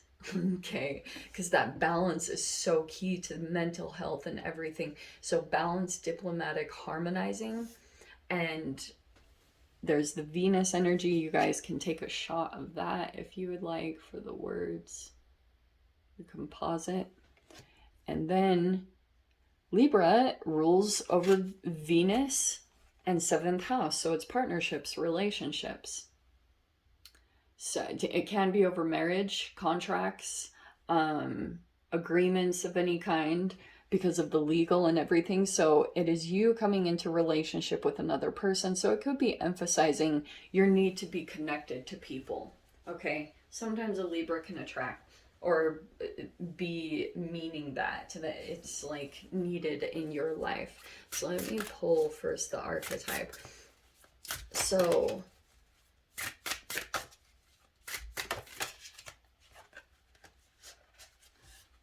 also, whenever I've attracted a Libra, for every sign this is the case. If you're attracting a Libra, if you're dealing with them in some way, some form, it can be there are certain elements about that person that you will be moving in the direction of in your own life. Like, there's so many ways, but if you can break down the details, the strong attraction that you have from them sometimes could be that you could run a business like that. You could be setting things up and becoming more empowered, or like I said, this self-care. But that's kind of the sign of Libra if they're coming into your reality. We have forgotten. Interesting. So at times, maybe a Libra is coming across as aloof, and we have this threshold. See the lions? So I don't know if some of you guys are Leos specifically. I always just associate that. But we have forgotten and threshold. All right. I wonder if there's a Libra here that you could be dealing with or is significant in your life. They either feel forgotten or you. I'm not 100% sure. They could be a little bit inactive or focusing elsewhere, but this forgotten card is standing out pretty potently. And then this threshold is saying that There is some kind of crossing over, and this is once the balance takes place. So when you start to focus on yourself and come back into center through yourself, through your self-care, looking at how you can take care of yourself, there will probably naturally, if you're feeling forgotten by a particular energy, or you feel like they're not taking notice of you, it could be because sometimes it could be an energetic reflection that you are not taking care of yourself 100%, or coming back into balance within yourself. And we have uncover. Yeah, see, and that is typical for Libra. They will help you uncover the truth of certain things, or they want to get down to the truth. Some of you guys, there could be earth element involved here too. Okay, this person is grounded. They could value things about the earth, being in nature, or they could be a vegan or a vegetarian. I'll just throw that out there too. But there's something about this person and the green that they know to pull in. We have proton. I love this. Positive energy. This energy is a positive force, or it's going to generate some kind of positive. I love when these two come out together. You know, my cross watcher, this combination with the green that I talked about, this is like photosynthesis right here. It would generate some kind of positive energy. Photons of light from the sun, it would like activate some kind of photosynthesis. So it's interesting that I brought that up specifically. And then we have this infinity. This is kind of like one of those connections. For some of you guys, this might not apply for all, but there could be a Libra in your life that kind of, it usually comes back around, or there's something cyclical about this connection. You might also stay connected with this person for a long time, or just feel not only the infinity, but an affinity for this person. The transition is helping you to pull into something that's going to last kind of for the rest of your life with the infinity card. Intuition, or you feel like you've known this person for many lifetimes with the infinity. We have intuition. Yeah, I really love this, because I would say in general the Libras that I meet are highly intuitive or telepathic in some form. There's an expansion. So this person is helping you to expand your energy through your self-care, through coming into balance. We have feel. Yes, I love this combo. And then we have a leap. So that's pretty much, it's talking about maybe taking a scientific approach, and then in that process, your intuition will tell you what to do to expand. This feel card is be very sensitive to not only planetary movements, but your own emotions, because I do think that there is going to be some kind of movement that will come up. This will be your own process. Do not move before you have these specific things line up. People jump way too soon, and then they want to blame tarot readers, and to be honest, I'm totally sick of that. Like, take responsibility for learning how to quantum leap, to learning how to jump in your reality. This is a quantum leap right there, that combination. So there's some kind of quantum leap that apparently this Libra is preparing you for. So there is a huge significance to why they came into your life. You might have something powerful that's taking place. They feel it too. Like, you could be connected to another person, and the entanglement between the two of you is helping both of you expand beyond current limitations or oppressive energies. You're going to be leaping out of those situations, okay? Let's see.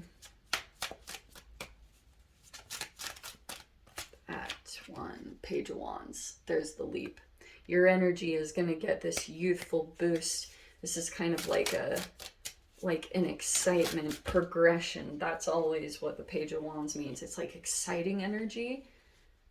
Oh, and maybe this is what's pulling it in too. We have the Five of Wands with the Ace of Swords. That could be competition and jealousy. That also could be the thing that's energizing you right now, or fueling you to take a leap. I do think that you're about to get some clarity very soon about I don't know if the Libra has some jealousy or competition. Okay. Oh, wow. Look at that. Wow. And then you have the Death card with the Queen of Wands. This is crazy. So, possibly when you are in some kind of avenue, if this is a new passion or a new creative hobby, something here that you decide to just go for. It doesn't have to be this huge move. It could just be that you've been thinking about doing something for a while now, and it will help you bring your life back into balance. When you go do it, you might have like an energy that's competitive with you, and you have this clarity here. It's like you're getting all these new insights. This Ace of Swords is like, whoa, whoa, whoa. This is like neural net rewiring. Your brain is doing something completely new, and that is going to shift quickly. Look at the archetypal shift here. Look how fast you shift in your confidence or attractiveness. That's a transformation metamorphosis right there. Wow. So, could be a person here that's more advanced. This could be a conflict here. You're receiving insights and conflict or confirmation that maybe this Libra is a bit in competition with you. So you might be ending the connection or the situation because you finally have clarity about who you've entangled with. It might be time for a separation. Sometimes if this leader, if this Empress has been, for those of you that have had a mentor that is a Libra or has some kind of Libran aspect to them, they might be involved in legal stuff, or they're very good with, they're very diplomatic, or they just like, they're concerned with keeping the laws of society. There could be some envy or jealousy there, because if for a while you've become a student and now you've surpassed them as a teacher, the disconnection will happen naturally because it's meant to, because sometimes you can grow beyond your mentor. I've had that many times, and sometimes that can be a little hurtful, but it's necessary for your growth because you're going to expand beyond this connection. So just be aware of that. If you have a person that only went to a certain level, they didn't continue to expand, that can bring up some conflict because you could go beyond them. And then it's time for you to either switch mentors or, come into a different type of Empress that's going to show you a different way of nurturing and coming in. Just always be open to expansion here. So, last card, we have a win, three-way rays of light, balancing male and female energies, peace and harmony. That is the craziest Libra energy I've ever seen. So for those of you, just keep in mind the lessons as if you're dealing with the Libra. All right, sometimes they feel difficult or frustration, but that frustration is the way that you're moving up in energy, emotionally, in every way. Keep up with your self-care, because that's the way that you keep up with the lessons involved with this. So I'm going to leave it there. I'm sending you guys so much love. Wish you all the very best. I'll see you in your next reading. Take care. Well, hello to all of my lovely cross watchers dealing with a Scorpio. This one I can really dive into. I attract Scorpios like you would not believe. I know, I swear, like a million of them. That's a huge exaggeration, but every time I'm coming across Scorpios in my reality, it is talking about obviously the Death card. There's some kind of significant transformation that needs to take place, and it's metamorphosis. So destruction, renewal, profound changes, fear or loss, upheaval, stagnation, inertia, indecisiveness. So as you guys might know that they're tarot enthusiasts, Scorpio energy is associated with the Death card and the Tower. Low-key the Tower. Not many people talk about that, but the Tower is involved with it because there is this fascinating holographic entanglement, whatever you want to call it. There's a holographic projection that comes from foundations. Like the Tower card, you know how we always talk about in tarot that your foundation will crumble if it's not built on stable energy. That goes even down to the quantum level to your cellular structure. And this is why death is death, sex, transformation, taxes, but it's also cellular and DNA. Death cards always mean to me that there's some kind of need for cleansing or replenishing or regeneration when it comes to cellular structure. Every time. So it can be like purification, having to cleanse your body, going through some kind of maybe autophagy or whatever scientific process you want to apply. But that's why this card specifically says Scorpio is loyal, intuitive, and mysterious. All accurate. I'm going to put this camera up to, or put this card up to the camera. You guys can pause it for the words to just process those that stand out for you. And then let's dive in. Over 8th house, see the death and rebirth. A lot of the times, see the Illuminati. This can be self-sabotaging behaviors. We have sex. We have Pluto, obviously, which I mentioned. So there's a lot involved here. It can be pregnancy, relationships, obviously, deep bonds. Every time I see the lotus, all this symbology here, it can be occults and belief systems or secret societies. Like Scorpios are the most secretive signs, I swear. Every time, I'm just like, with a Scorpio, you just have to be very relaxed. Every time I come into connection with them, I already kind of know what to expect, because there are certain parts of themselves that are complete lockdown that they won't let many people access. Probably emotions. But if you're dealing with a person here, I don't know if they're secretive, or a lot of the times I do come across that with Scorpios. I have a significant Scorpio in my life that I won't name who they are, but I would say water signs get the generalization or blanket statement that they're addicted to drugs, sex, alcohol. Scorpios, the shadow side, can go through that if there is unrepressed trauma. So trauma is going to be at the foundation. If trauma is at the foundation of cellular structure, they will go through. If they grew up with an alcoholic family member or someone down the ancestral line, and that alcoholism gets then like recreated in their reality, they take a sip and then they start down these patterns, that can cause a significant amount of tower moments. So Scorpios generally come in and they can cause upheavals. They can be representative of transition and change that you're going through. Every time I start fasting, I have a Scorpio that reaches out to me. This one Scorpio. It's the weirdest thing. Every time, I don't even tell her that I'm fasting, and she always reaches out to me, and I'm like, oh, hey, there you are. So, yes, water element. So maybe it could be talking about water regeneration, how water would cleanse and purify you.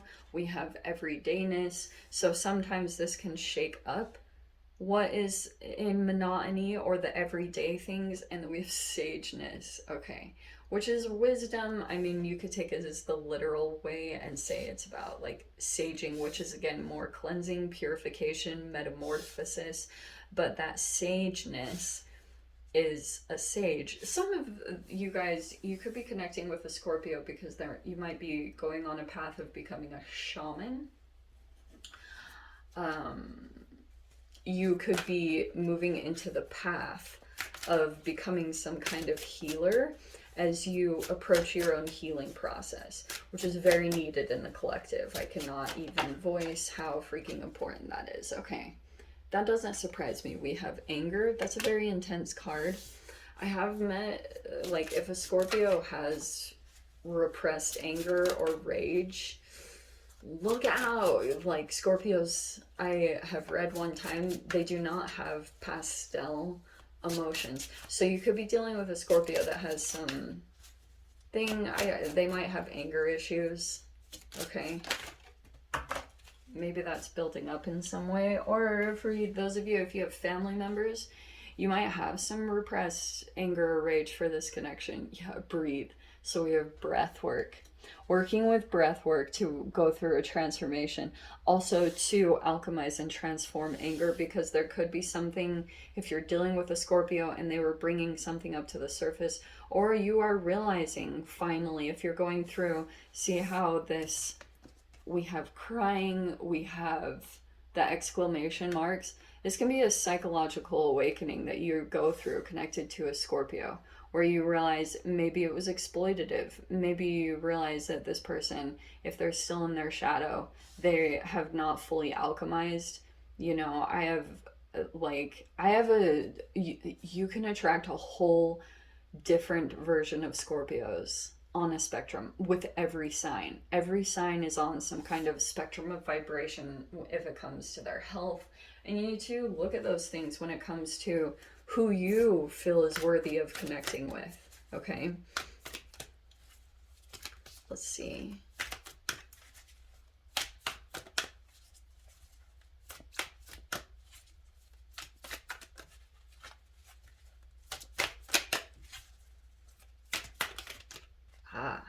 Flight. Very interesting. The first thing I was hearing was fight, flight, fawn. What's that? What are all the responses? Fight, flight, freeze. I forgot freeze.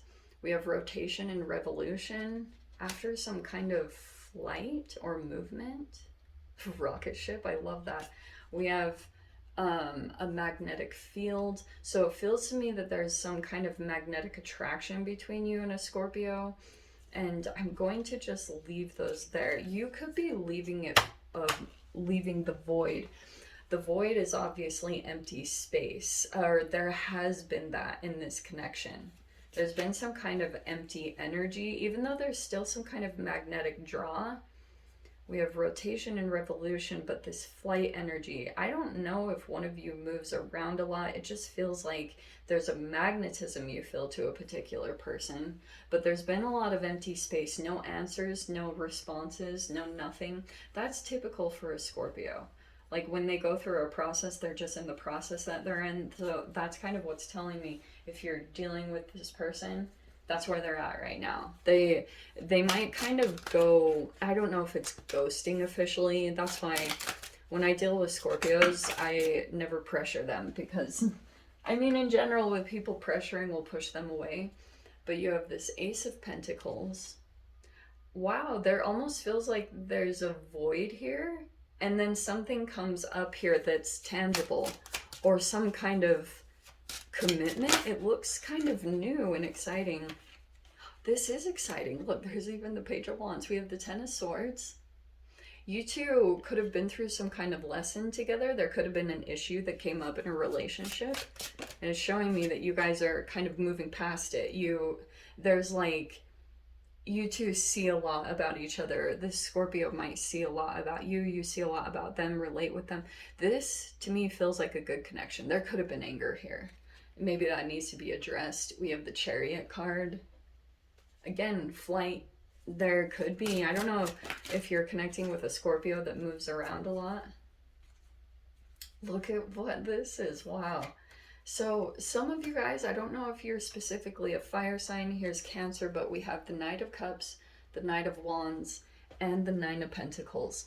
This is a really beautiful connection. It's either friendship, because we have two knights, or it could be romance. Take it however it resonates, but it's saying there's a value for independence with the Nine of Pentacles. Someone respects that. So someone might come in for assistance. There's an excitement, there's a spark here with the Page of Wands about a person coming in after some kind of space or distance. You have some kind of like attraction element to this person, and this rotation and revolution. Some of you guys could be like revolutionaries or something. That's beside the point. But there's going to be that kind of process, the rotation and revolution. There's something kind of revolutionary about a possible Scorpio that you're connecting with, or they might kind of revolutionize your reality in some significant way, or the way that you do things. Okay, someone might come in, and there's a lot of fire element, but this feels like the Scorpio, and that's why I was wondering if you either feel excited about connecting with the Scorpio, or you guys are legit fire signs, but the spark is really cool. That's why I love these cards. In that Knight of Wands, the Page of Wands is sitting on that person's hand, like the squirrels in my pants viral videos. It's hilarious. So yeah, this person is going to help you to get independent or feel independent and self-sufficient. There's a respect there for individual space or individuation. Maybe because the person has already gone through that process, so there could be a support element that, like, there's some kind of travel, so either the person is coming back to your location, and there could be support that it's grounded here.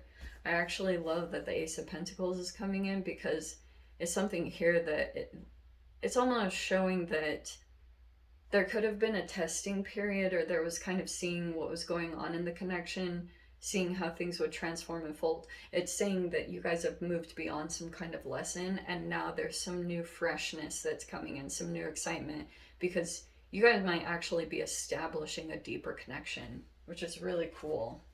So I don't know who that's for, but that's the Scorpio. We have happy love. Wow, a joyful, stable partnership and good friends. That is amazing. Wow. So you could have come across this person while you were going through a phase of upheaval. It's showing me this person was supportive. They have like a sageness energy, or you do. They could, there's the water element right there. But they value the simple things, and they might value that about you. Just feel like you're a genuine good person. So love it. I'm gonna leave it there. Crosswatcher, I hope you guys got something useful from this, and I am sending you so much love. I'll see you in your next reading. Take care.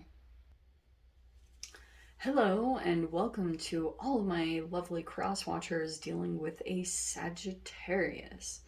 This I can talk about probably just a little bit. Every time I am going through an expansion in my reality, a Sagittarius comes in, and they're potent ones. I don't come across them often, but the ones that have come into my reality have been people that are in some higher level of consciousness. Either they're older or they're expanded in some way. They could be very culturally diverse.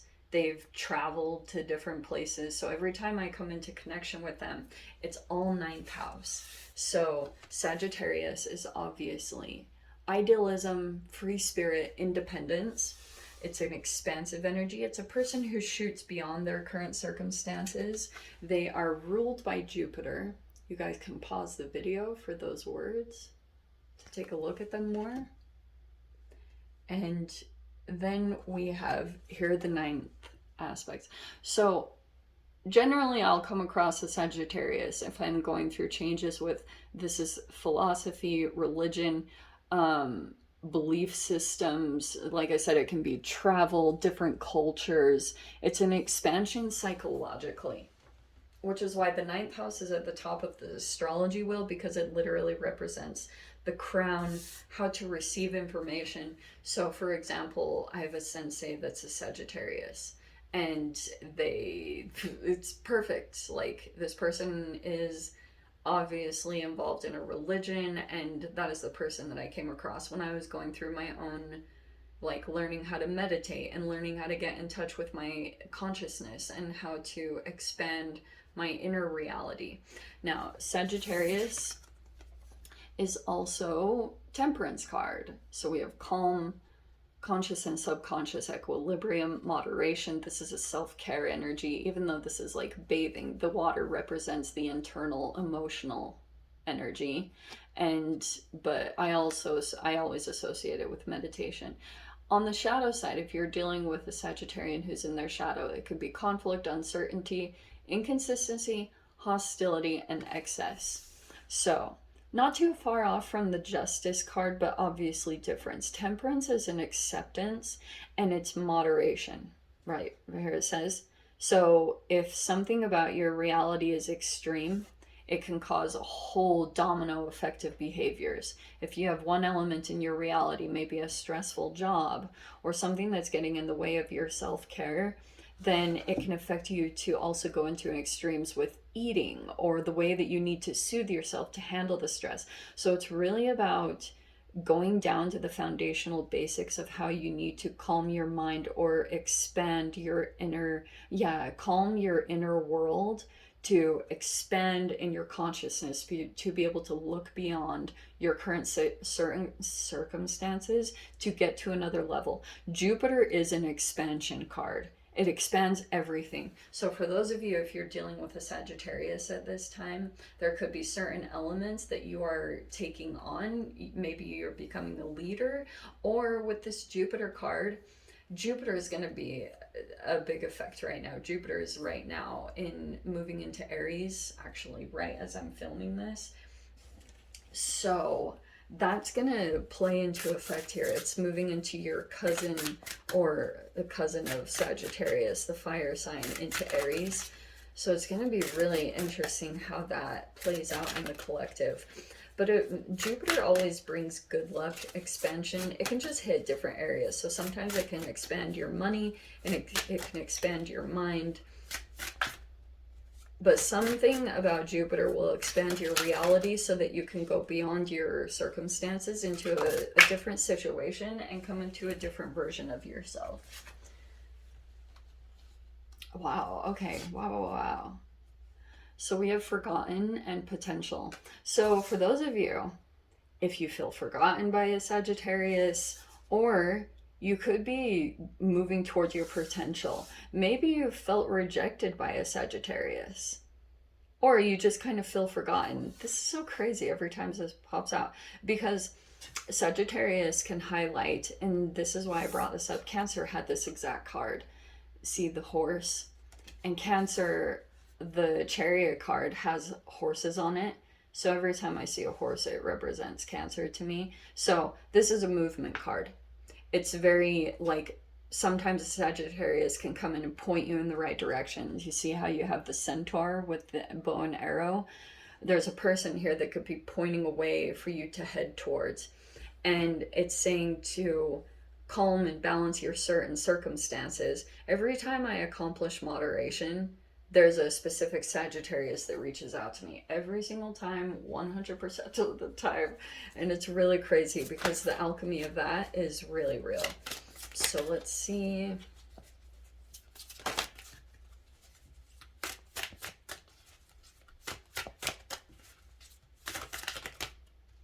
Ah, yeah. Chakra alignment. The Dharma. I love that that came out, actually. This is hilarious. So this can be life purpose. This is like your Dharma is your path in life, you know, the specific path that you are meant to take. This is also chakra alignment, which you should take very seriously. I know it seems like a spiritual thing. It's just getting the alchemy right with your organs. You know, if you have heartburn, then your heart chakra is shut off. It's going to throw your other chakras out of balance. It's really crazy. And specifically for you, isn't it crazy? I talked about the crown chakra, and there is the actual crown card that popped out. Tarot trips me out still. Okay, we have creation. So your creation, you connecting with a Sagittarius, there is something that I think that you're going to creating powerfully, but it comes creation. It could either be a business, a project, something very potent in this world that would benefit humanity and society, or a culture. Like for those of you, if you're in some kind of activism or involved with, I don't know, Peace Corps or the UN, I don't know. But this is something here that you becoming aligned in your chakras, every time you accomplish that, you receive information just like a Sagittarian. And so Sagittarius is just coming in to possibly show you the elements about your reality that you could use to pull something into this reality right out of the ethers. And it's individual. There's no competition here. You don't have to worry about anyone doing anything. Okay? This is like your stuff, your path, the insights that you're receiving. All right. Where are my other cards? There we go. So something is meant to be created here. It's very fresh, new. Nobody else is going to receive this. It's very individual to you, your path, what you know in this reality, what popped out. Okay. We have the geocentric model. I will get into these, don't worry. We have Fox P2. Fox P2 always reminds me of molecular genetics. So there's Fox P2. We have fusion. Yeah, I don't know if it's trauma fusion, but we do have attraction. Okay. I can see there's some kind of thing that is, look at the fusion and attraction. It's pulling you and a Sagittarius together. You guys probably feel the connection, so there could be some things that need to take place between the two of you for you to move toward your potential. A Sagittarius could be showing you the potential path you could move towards. Wow. These are crazy cards. This geocentric model is a wounded ego. So it can talk about, it's related with ego, insecurities, and projection onto others. So there could have been a projection thing that happened here. It's when we take something personally, it doesn't say anything about the other person. It says a lot about ourselves. Did it hurt? So there could have been something here that happened. I don't know if it's you, cross watcher, so try to be as open as possible, because I'm going to try to be as general as possible as this reading so that you can get the most for your growth. Because, I mean, we really do need to accept certain aspects of our own ego. And if there's a person here coming in and you've got a wounded ego in some way, or pride, Foxp 2 is literally communication is the key. So it's showing me that there's communication that's going to come up between you and a Sagittarius, or there has been communication that's taken place. Fusion, I mean, this is really fascinating. I'm blown away by the cards that came out, to be totally honest. This is union, creativity, alchemy, integration, birth, and innovation. Okay. It's a nuclear process that keeps all the stars burning. So the union of two or more parts to shape something. So something is in the process of coming together, believe it or not. You're attracted to this person for a huge purpose. The Dharma is almost like you're aligning with people at this time to create something. And you, in your process, Sag, like maybe this person is either activating your ego or vice versa. But it's showing me this, there's still communication possible to work through some issues or come into a better understanding. It might require just like clear communication, or maybe apologies if someone's like trying to escape the blame in a situation. It's just like, this is probably what's going to come up. So, all right.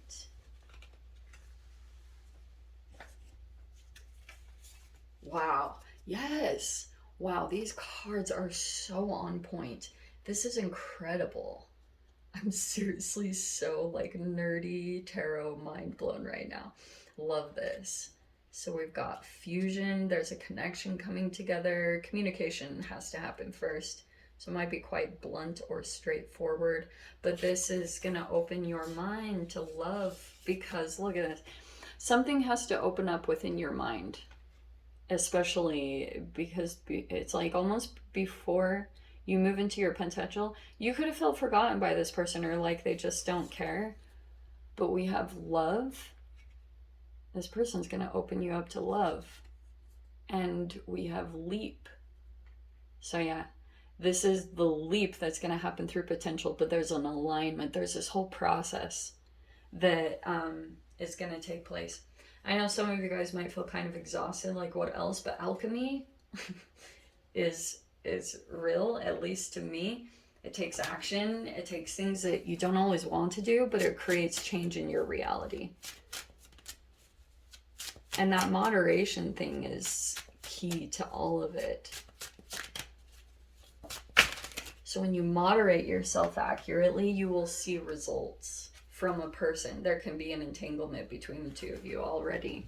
If you haven't met this person yet, I'm not totally sure, but the Two of Pentacles, Temperance, wow, that is crazy. Wow. This could be a choice, but this could be movements that you have to make, choices and movements that are going to come up once you take a leap, or you have to stabilize yourself, but then you will be able to relax in some kind of environment. You'll feel peaceful. There's the Six of Swords. See what I said? And Nine of Pentacles. Do forgive me. I think I'm going to mix this up a little bit, because it feels like you've got to get your ducks in a row. And here's the Six of Swords. It's a very straight up message. There is a leap coming.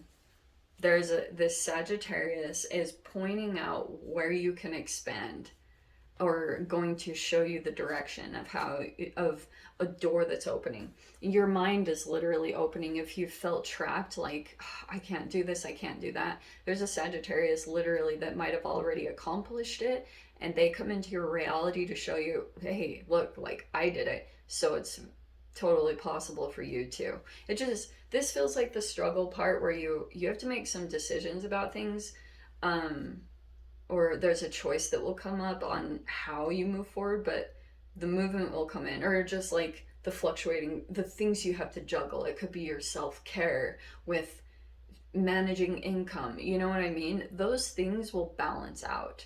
But sometimes, and this is saying like, this is moving completely to a more balanced situation, emotionally balanced, emotional equilibrium, and you will thrive, or you're going to move to the next level of your independence and individuation with the Nine of Pentacles. Some of you guys might start your own business over in a different location or something like that. But it's saying you'll feel very confident from this, because it's saying that you'll succeed. Temperance card is saying you'll master your emotional balance through this fluctuation.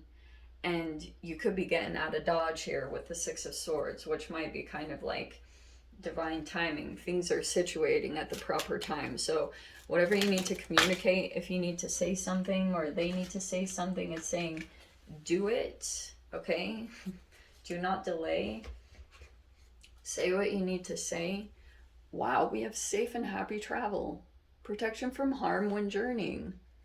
Look, I'm not gonna lie, some of you guys could be traveler. There's something there, but you have to break bad habits, self-acceptance, excellent mental health, and letting go of vices.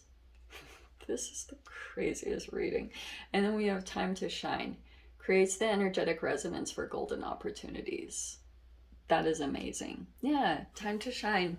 Because it's like time for you to move beyond your situation. What an amazing reading. So I'm going to leave it there. Crosswatcher, I really hope you guys got something useful from this, and I will see you guys in your next reading. Take care. Hello to my crosswatchers dealing with a Capricorn.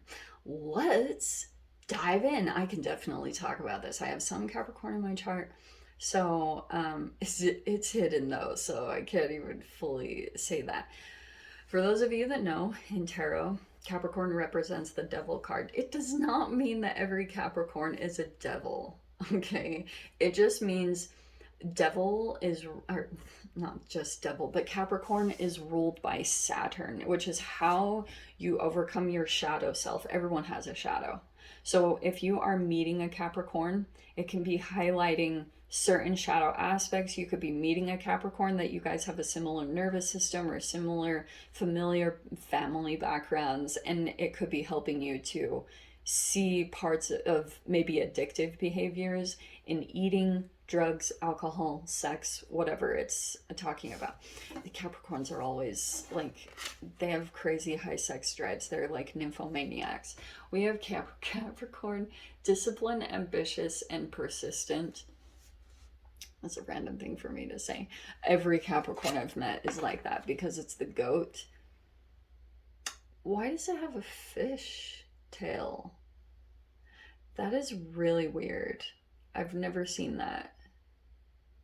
Okay, anyway, you guys can take a note or pause that to look at the words, okay? And Capricorn rules the 10th house, which is career, which is why they're so associated with career-driven goal aspirations. One time I saw a comment that was like talking about a person that was dealing with a person that was causing struggles in their work environment, but they overcame the situation. They ended up on top, making more money.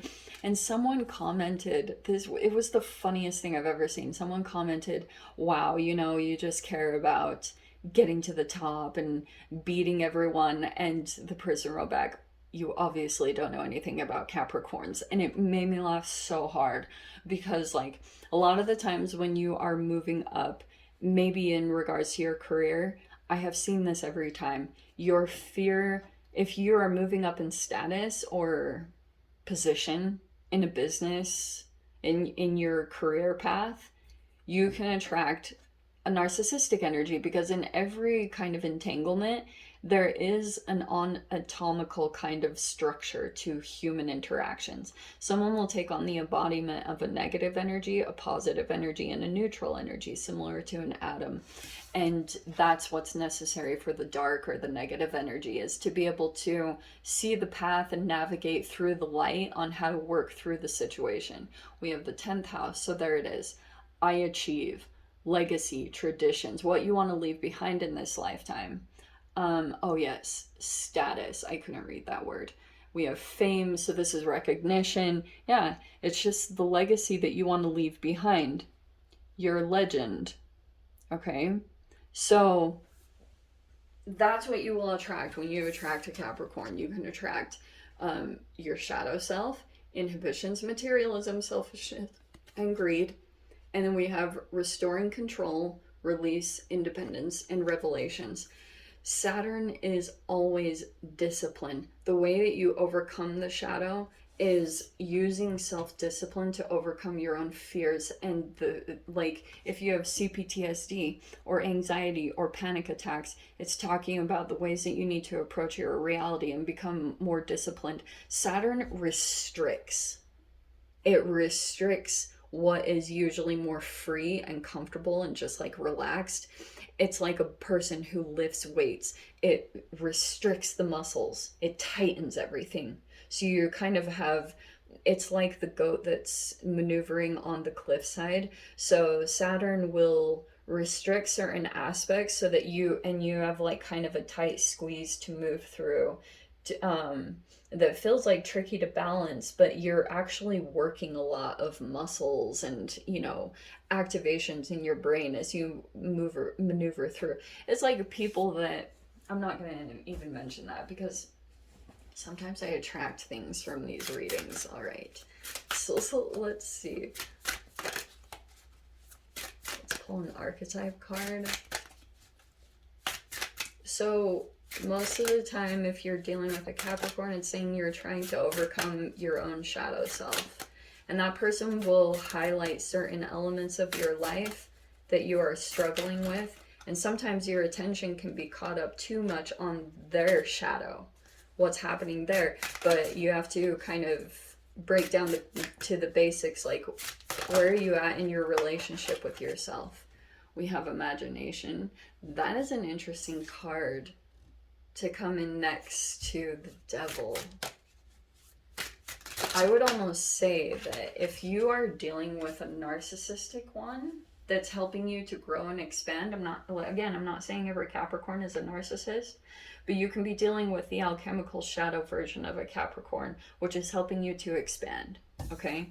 We have this imagination and transformation.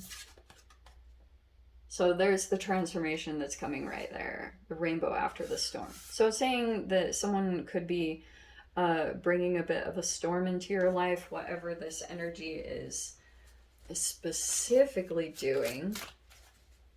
Your imagination could be the thing that pulls you out of this situation, or imagining something different for yourself. Okay, so we have sorrow. That could be a part of the shadow self. So these could be disappointments when it comes to business, but it's saying you're going through a transformation. Let's see what else comes out. Cycle. Some of you guys, you could have gone through a cycle with this person, but you're gaining knowledge. What doesn't kill you makes you stronger with this energy. So it's saying like you could be in the midst of a cycle with this energy. And something about your shadow self, your own shadow self might be coming up. But it could be the close of a cycle. You're gaining a lot of experience, which I know some of you guys are like, yeah, blah, blah, blah. I don't care. Like, this really sucks. But it's something necessary for your path. Something that you're gaining intelligence, experience, knowledge from with this person or this interaction is going to be helping you to expand to the next level, whatever that means. You won't see it down your path. There's things aligning right now that are kind of perfect. So this sorrow, it's necessary for you to release the emotions that are tied to this person, but in a way it's almost unnecessary, because down the road this will be like a blip. You won't even remember a whole lot of it. It's just like a passing phase. It's just saying, like, you'll move beyond this and you'll see why this meant something for you to go through down the road. I know that that's so far advanced, but that I'm a futuristic person, so I can't really help it. Oh, that's why. You might not fit in quite with this environment with Pluto. I love this card. Because you know how Pluto in astrology has now been labeled, it's not a planet. So it's, see how this is almost an outcast or ostracized? You're being pushed into a better environment, believe it or not. We have void, which could be a gap in time, or kind of like, this is empty space. No answers, no communication, no coming in. So you, for a while, maybe it will feel like that as you are kind of like waiting for a transformation to take place. But there could be still some significant things that need to line up. And then you've got some kind of fusion that's coming together, a connection that's going to be made. This is harmony and balance. And just make sure, because a lot of these energies that are coming out, you have this magnetic field. Okay. So you have a magnetic attraction that's going to be coming in that you're going to possibly fuse together. Just make sure it's not a trauma fusion. The only reason that I say that, this is harmony and balance, so this is good. You just have to make sure, mainly because of these cards that popped out. We have black hole and black body. Black holes are what absorb stars, like the brightest star in the sky. Black holes absorb everything. That exists in humans. Okay? Energy vampires, all that exists in this reality. And black body is like an eclipse energy, but it's actually the balance between give and take situations, because the sun gives energy and black hole, this black body, absorbs. So you really do need to be cognizant and discerning about the relationship dynamics that you come into, and if they have an equal give and take. If they're absorbing too much, you need to figure that out. And that's why we do readings like this, so you guys can really discern, like, what does that look like? Your energy can get depleted and you just want to cut it out as soon as possible. Don't mess around with that. We have illuminate. Wow, that could be a connection that you're going to be coming in contact with. I don't know if this is the Capricorn specifically, because this process down here is telling me that if you're dealing with a shadowy Capricorn, it's helping you to highlight where you need to become more disciplined, ambitious, and your persistence is being tested in a particular area, possibly career, since it's 10th house. So this Pluto could be saying that there's going to be a point in time where you just don't fit in with this environment, because your transformation and the discipline that you are motivated to do, because this shadow energy will continue to push you to become more disciplined and like connected to yourself. That happens. When I first became vegan, I was surrounded by a lot of different people that were completely against it. And even though I never talked about it, it's something that I needed to do. I realized for my own health, it's restrictive. It's weird. Some of the things I eat look really weird to people. And I'm like, I really think it's weird that you eat blood and guts and stuff. Like, it's weird to me that you think you eat herbs, but then if I eat just leaves or something, like, you think that's weird. It's psychologically, it's actually really weird to watch, like, the hypocrite. I don't know if it's hypocrite or oxymoron. I don't know the correct word. Something's off there, because some things are for, like, okay, but then it's, I don't know. So that's something that happened to me when I came more into discipline. It naturally shifted me out of certain tribal units, connections. So it's showing me if you're dealing with a Capricorn, you might not fit in with them. And they will push you to your expansion, push you to be more dedicated and connected to yourself through restrictive or self-disciplined behaviors. And then there's a different connection coming in here. There's a void here. Maybe it's a hermit mode where you process everything that took place, or you come back into recalibration with yourself, and then you will be coming in molecularly. Like there's a connection, there's a magnetic connection that will come in between you and another person. And there will be an illumination here, which I love that that came in. So maybe you're going to get all these insights, possibly through this fusion or connection to another person. Yeah. There's another energy that's magician-like. It could be Aries, Virgo, Gemini. I'm not totally sure, but we have the star card here as well. Look at this illumination that's coming in with the star card. So there's a path being illuminated for you. And there's a person very advanced. I like this connection. I'm okay with that. It's showing me like a person here that's advanced or could be manifesting you. You two would be powerful together. Both of these are major arcanas. So it's really amazing. I don't know if you guys are any of these signs. This is Aquarius. And like I said, look at the recognition. I'm not going to lie. This could be star quality, social recognition. Wow. But there's a person here that succeeded in something, or they've overcome something maybe that you're struggling with. And there could be a connection between the two of you, or some kind of magnetic connection.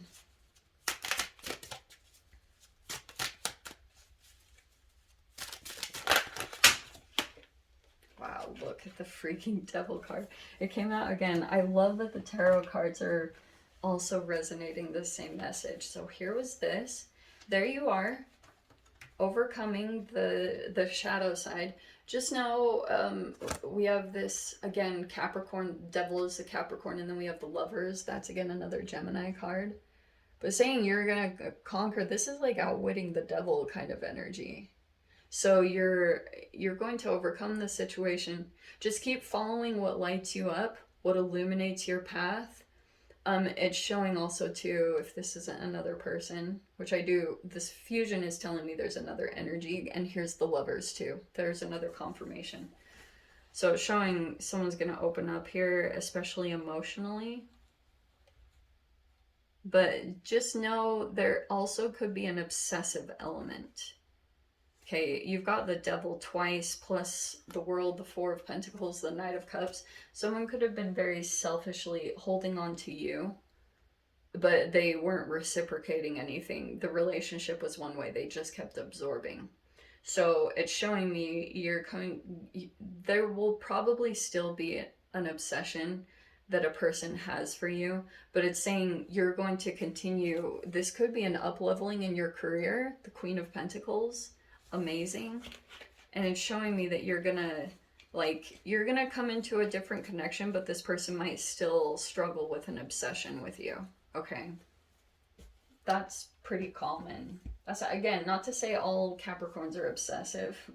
It's just saying if you're dealing with the shadow side of this one, they will probably continue to have some kind of obsession for you.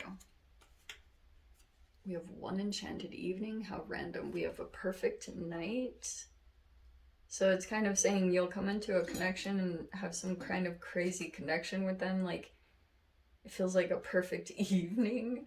We have goddess, healing feminine energy. Power symbol, cleanse, purify, and protect the physical body. That is always how you accomplish the shadow. And then we have triple moon, embracing all aspects of yourself, the divine and the earthly, earth element there, right there. Okay, so I'm going to leave it there, Cross Watcher. I hope you guys got something useful from this. And with that being said, sending you so much love, wishing you all the very best. See you in the next reading. Take care. Oh, shit. Oh, sorry. Hi, Cross Watcher, dealing with an Aquarius. Let's dive in. Sorry, I was freaking. I just remembered something. Wow, I cannot believe the time it is. So, if you are dealing with an Aquarius, wow, can I dive into this? Aquarius represents the star card. harmony, abundance, calm, renewal, inspiration, and optimism. You can be dealing with the light side of an Aquarius or the shadow. With every person, we have hopelessness, blockage, imbalance, delays, and insecurities. Okay? Aquarius represents the 11th house, so it rules the 11th house. Aquarius are dreamy, rebellious, and highly intelligent. So good luck dealing with their intelligence. They are ruled by Uranus, which is, again, you can pause that for, it's the networker. So let me go over the 11th house. That will be helpful first. So, like we said, 11th house, aspire. It's networking, dreams, aspirations, working with teams. It's a rebel, and we have invention. Aquarius is very inventive. They're unique, they're weird, all that stuff. Okay, so if an Aquarius has come into your life, this person might network you, or they might connect you to another that is very significant to your path. So they could hook you up with another person, or maybe certain things about them you'll be doing in this lifetime. So you can break down what's going on with the Aquarian that you're attracted to, and it could be representative of what you're about to do. If you feel a strong connection to them or an attraction to them, that can sometimes be like there's a lesson involved there or something here. See, the Seeker. I love that came out. So if you have been seeking answers or seeking the next thing on your path, a lot of the times Aquarius will just kind of pop in and out of your reality, and they seem kind of weird. They're different than what you're used to. And you could be really paying attention to what this person is saying. There's a lot of listening, so I don't know if like this person might speak a different language. There's a lot of cards here, so I'm gonna say this. Okay, we have this perseverance card. So either you are having to have a lot of perseverance here. I don't know if like you have to have perseverance dealing with the Aquarius, or the actual Aquarian you're dealing with has an insane amount of perseverance. That could be the case too. I still am not totally sure, but it's saying conversation is going to take place here, and both of you are very attentive and paying attention to what the other person has to say, because there's probably a huge level of interest here. We have imagination. Okay.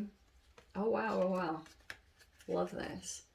We have imagination and power. So I'm getting here a connection with an Aquarius that there's kind of like an admiration pulling you together about perseverance and like this personal power or the imagination. Or you're imagining how to come into power in some way. We have pain, which I think is something being overcome, and then we have Dharma. Nice. Okay, this is kind of saying that someone's path or Dharma, which is like a purpose in life or the path that you're going to take in this life, it could actually be connected. So I don't know if the actual Aquarius caused you pain, or you're attracting an Aquarius that there's a healing element. They're going to help you get beyond a blockage, or this person, at least what is showing me, like on the shadow side, they can deal with insecurities, but when they're in their light, they don't give an F what anyone thinks. Okay, they're very much their own person, and that's why I said they're kind of unique. But it could be that you've either experienced pain from them, but it's showing me that you're coming back into your power from some pain you experienced, and it's saying that the pain you experienced is somehow included in your purpose. Like maybe you would make a career out of overcoming your pain and coming back into your power. It's one of those energies, if you know what I mean. So Aquarius can highlight a path. Okay, they can highlight a possible path for you to take, or it's a connection that you feel they're down to earth, or you just feel like they're real and genuine. If that's the light side of the Aquarius you're dealing with, you have this expansion. Yeah, this energy, whether how long or far, they could have helped you to expand. The stratosphere is balance and harmony. You have to watch the dark energy. And tidal force. Okay. We have Dark Nebula and the Tidal Force. This Tidal Force is such a popular card. But the Dark Nebula is dark energy that kind of wants to filter into the situation, and it just absorbs too much. So you have to constantly watch a lot of these cards. I'm not going to take all of them because a lot of them were like Black Hole, Black Body, which can talk about dark energy that just absorbs. Okay? And you have to keep that in mind as you're dealing with entanglements, because or it could even be talking about, for you cross watcher, to take a look at what you are ingesting, because that can put you on a wavelength, connect you to other energies that are struggling to do that as well. Oh, there was a card down here. Hello, you sneaky. Oh, it's the Five of Wands. Okay. Sorry about that. I'm not going to take it, but that was kind of funny. Look at that. Okay. All right. So I do think it could be the Aquarius. If you're dealing with the dark side of an Aquarian, I don't know if they're dealing with addictions. They could still be struggling. Aquarians have this interesting path. A lot of them have like conflicting relationships with their mother because they were born into an environment that they were meant to rebel in or go against the grain or go different than that environment. That's why they're considered more rebellious. Like, they don't agree with the way the world thinks.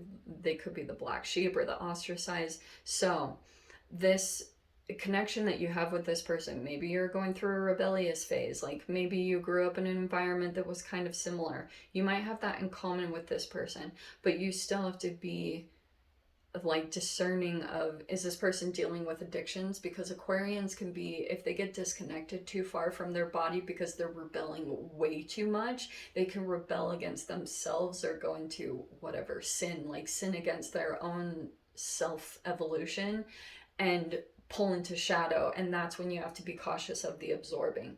So we've got a choice here. We've got compassion. I think that it is saying this energy has tested you. So I do think that through this connection there's a path being lit for you because you do have the choice. Okay, there is a choice that's going to come up, and you're going to have to, I don't know if this person has caused some issues, like, because we have shadow and test. I'm not going to put all of these out, but I wanted to just show you. Shadow, test, courage, rage, and compassion. You're pretty much just going to have to work through your emotions when dealing with this person. And I would definitely recommend, for those of you, if you have a choice between rage or compassion, I would really recommend finding a channel or outlet for your rage, like a healthy one. Don't just bypass it. It will turn very toxic and it builds up. But I try to have as much compassion as much as possible. Okay, Aquarians can be very frustrating to deal with, unbelievably, if they're in their shadow side. And I can say that because I have a lot of Aquarius in my chart. So we have the Two of Wands. There's an emphasis on a choice or two paths. Two of Wands can be my travel card. We have the Tower. Oh yeah, you might have an awareness that there's something about to crumble. It could be intuitively, and you've got a path that's opening up here. You have the Fool card and the Hermit. There could be a Virgo energy here that's coming in. Something shocking has shifted here. Could be with this Virgo. I'm not totally 100% sure. Okay. Oh, shiz. Wow. 10 of Cups. Wow. Some of you guys, this is a brand new thing. I think that there are paths that are going to open up here with the Two of Wands. It's showing me that there's movement, like surprising movements that are taking place. There's a lot of like leap taking or opening up new energies, new beginnings. That is really crazy. Or very decisively opening up new chapters. And there's a Virgo in here person that is like, they're either in a relationship with the Ten of Cups or they want that with you, cross watcher. I don't really know. But wow, that is really Like, there's a person here that might want to work on things. They might feel you're not interested or indifferent. Like, I don't know what it is about this connection, but just know that if someone is coming in that is similar to a Virgo energy, there's a new connection. You'll have two that are going to present itself. So you could be dealing with an Aquarius and a Virgo, or someone who's like a Virgo, or they have it in their chart. It's saying that there's another connection and you might choose. We have love, charm, and insight. Attract a lover, soulmate, a life partner, and when insight opens the third eye to strengthen intuition. I think you've got love coming in, Cross Watcher. Could be like you have a choice here in love. Make the right decision. I know you need to do that, but you need to open up your third eye to get more insight into who's the proper connection for you. And be very conscious of people and their addictions and how that might affect you. Even though there's other attractive elements about people that you're like pulling into your reality, for example, if it's this actual Aquarius, just make sure that you like really look into the long term with the 10 of Cups. Look for that happy ending. Okay, my loves? So I'm going to leave it there. I'm sending you guys so much love. Wishing you all the very best. See you in the next reading. Hello to my lovely cross watchers that are dealing with a Pisces. So we will dive all into this. What kind of lessons? Let's just jump right in. Messages, lessons. Okay, Pisces, 12th house. So you're dealing with this fishy person, and for those of you that know the symbology of the two fish, you'd pretty much be dealing with two aspects of yourself. That one that wants to go one direction. 12th house can be connected to self-sabotaging behaviors, but 12th house is all subconscious. It's childhood, things that were programmed into your subconscious mind. So Pisces is gentle, sensitive, emotional. Those are just the generalizations. There's tons more that comes with Pisces. They're probably a little more complex emotional wise, because there can be a lot of absorbing. They're very sensitive. If you guys want to pause that and look at all the words, you can do that. Pisces is extremely deep in the mystical side of things, so spirituality, ESP. So if you guys are ever coming to a point in your life where you are maybe even breaking in psychologically to a new level of your intuition, there's a lot of psychological stuff that happens through entanglements and interactions with the Pisces. But that is why the 12th house, you'll probably go through some surrendering phase when you deal with the Pisces. Pisces deals with the subconscious and dreams. It's Neptune, which can be a little bit like deception, lies. Pisces, like, they're complex creatures, we'll just say that. But we have old age, poetry, endings. There's a lot of different things. These are really weird things, to be honest, that are on the Pisces collage. I'm not totally sure I understand all of them, but I will say in general, when I come across a Pisces, they have complex relationships. It's like literally like a puzzle you have to piece together. And then they do in general come across as quite poetic. They might be very creative, intuitive, so they have a way of conveying the hardships in their life and turning it into poetry and whatever expression that can mean. So if you guys are breaking into something creatively, you can attract a Pisces. Or if you're dealing with addictions, struggles, like trauma that was programmed in your ancestral line, passed down from your parents, or if you had a challenging childhood, you're gonna pull in a Pisces at some point in your life. Because if it's repressed and it's causing addictions, then it's not too far off from Scorpio, to be honest. They've got some similarities, differences, but similarities, definitely. Okay. Let's see. Okay, cool. This is not too far off from the fish. I've had this in a Gemini reading before, but it's an aspect of the self, and see how there's two pieces that come together. So this is obviously about yourself, So there can be an integration that needs to happen. And you see how the fish, this is a perfect sign for Pisces.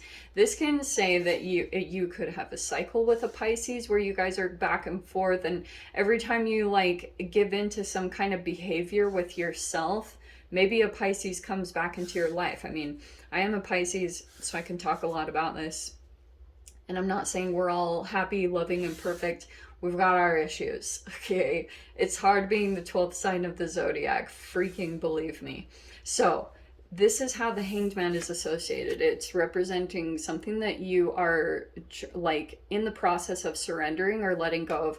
And you can also attract a Pisces when you're in a transitional phase of your life and you need to see things from a different perspective, but very psychic intuitive. In fact, if you ever attract a Pisces, you might be feeling as though you have heightened intuition or telepathic abilities.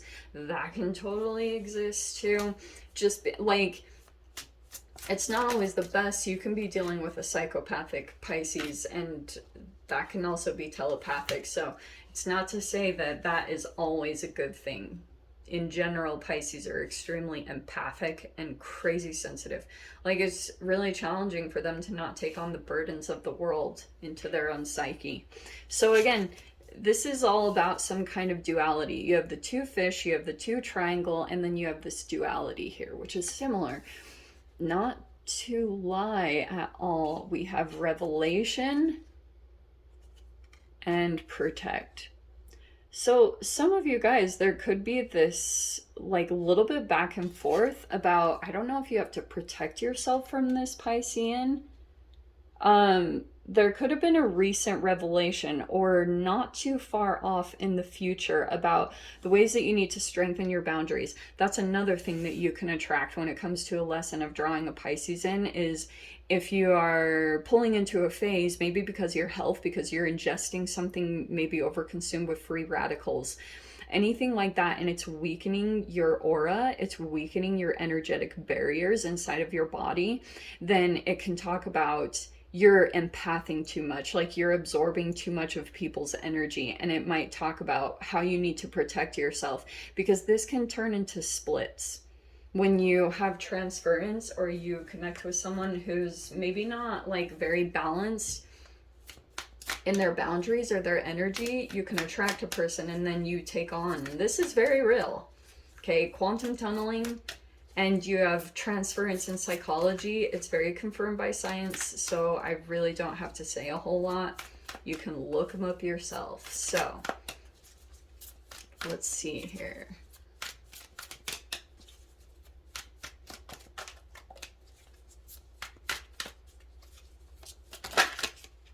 We have expansion. Okay, so it looks like if you're dealing with a Pisces, you are going through some kind of expansion through this interaction, and two parts of yourself, if they've become split, they are in the process of coming back together, which can be uncomfortable. I'm not gonna lie. If you have become separated or there's this dualistic nature about you, okay, nice. We have photon. I would take a scientific approach. This is photons from energy, from sunlight. So it might say that you need to get back in connection with the circadian rhythm of the universe. Well, that was weird. I had a weird dream and I'm just remembering it right now. Okay, and we have gravitational acceleration. That's cool. See, this is where all of a sudden things are gonna kind of accelerate into your reality from this whole scientific process, because it's saying you need to expand beyond where you are, maybe go out into different forms of energy and absorb photons, whatever you need to do, because you're going to go through maybe a quantum leap or this gravitational kind of acceleration from beyond where you are. Not to sound all woo-hooey, but that really does happen scientifically if you play the energy correctly. So the Hanged Man could talk about, if you're dealing with addictions, it can talk about the thing that you need to let go of right now. Trust me, we all deal with that. I had to let go of grapes at one time. So we have root. Very interesting. Feels like wherever you move to, you're going to grow roots wherever that is. You're gonna create some form of stability for yourself. and be able to heal. There's a more firm foundation that you can move into. Where, for those of you that had traumatic childhoods, or you're still dealing with enmeshed family members, people that are, see, there's even the leap card.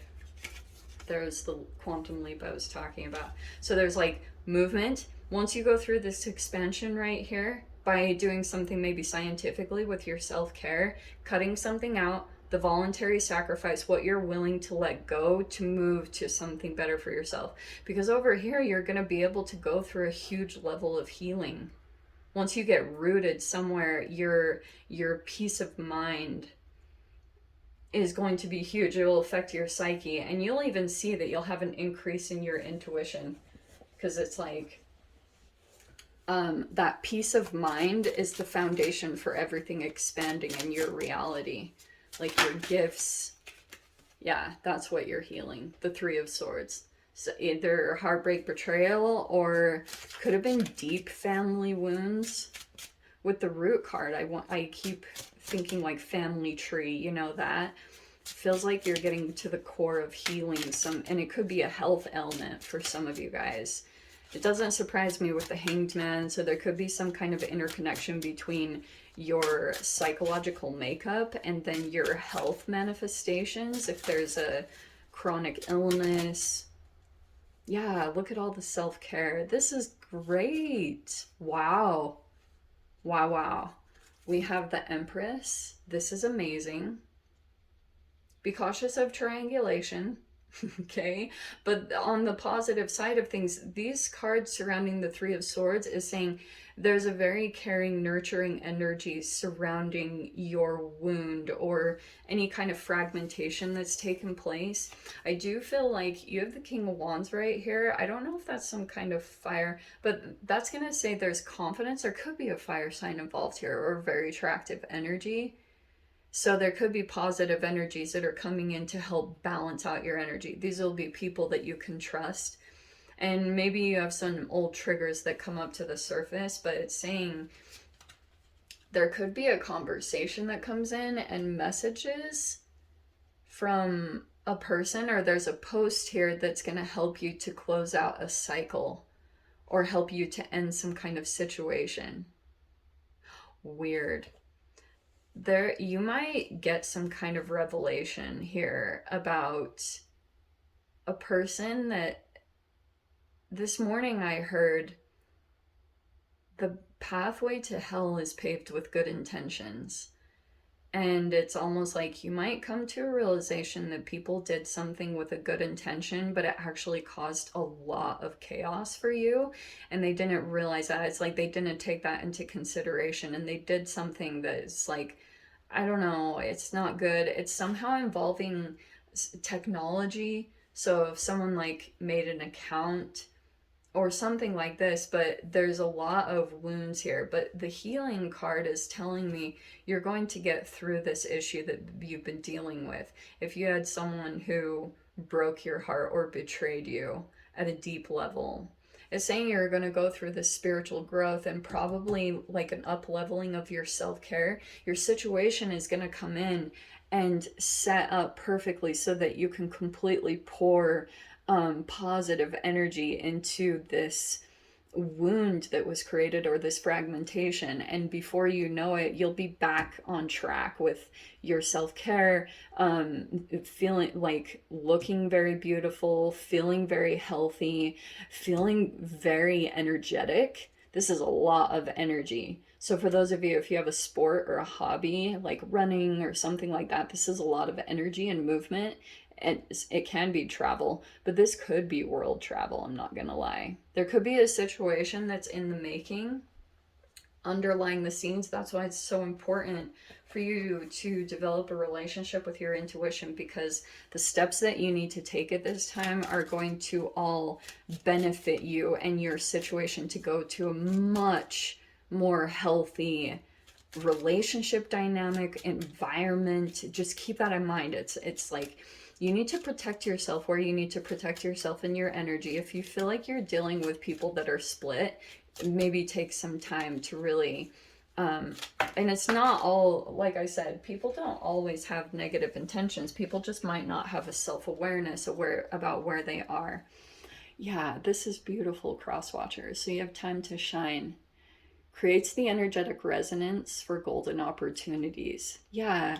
So this Piscean energy might be helping you to see aspects of yourself that have been hidden for a while and helping you to really work on your self-care. Pull in the esoteric, when you deal with a Pisces, you can pull in the science, you can pull in the spiritual aspect, pull in your connection to the universe. The universe is totally going to help you shine in this situation and overcome these difficulties. Okay, my love? I am going to leave it there. I really hope you guys got something useful from this. And with that being said, sending you so much love, wishing you all the very best. I'll see you in your next reading. Take care.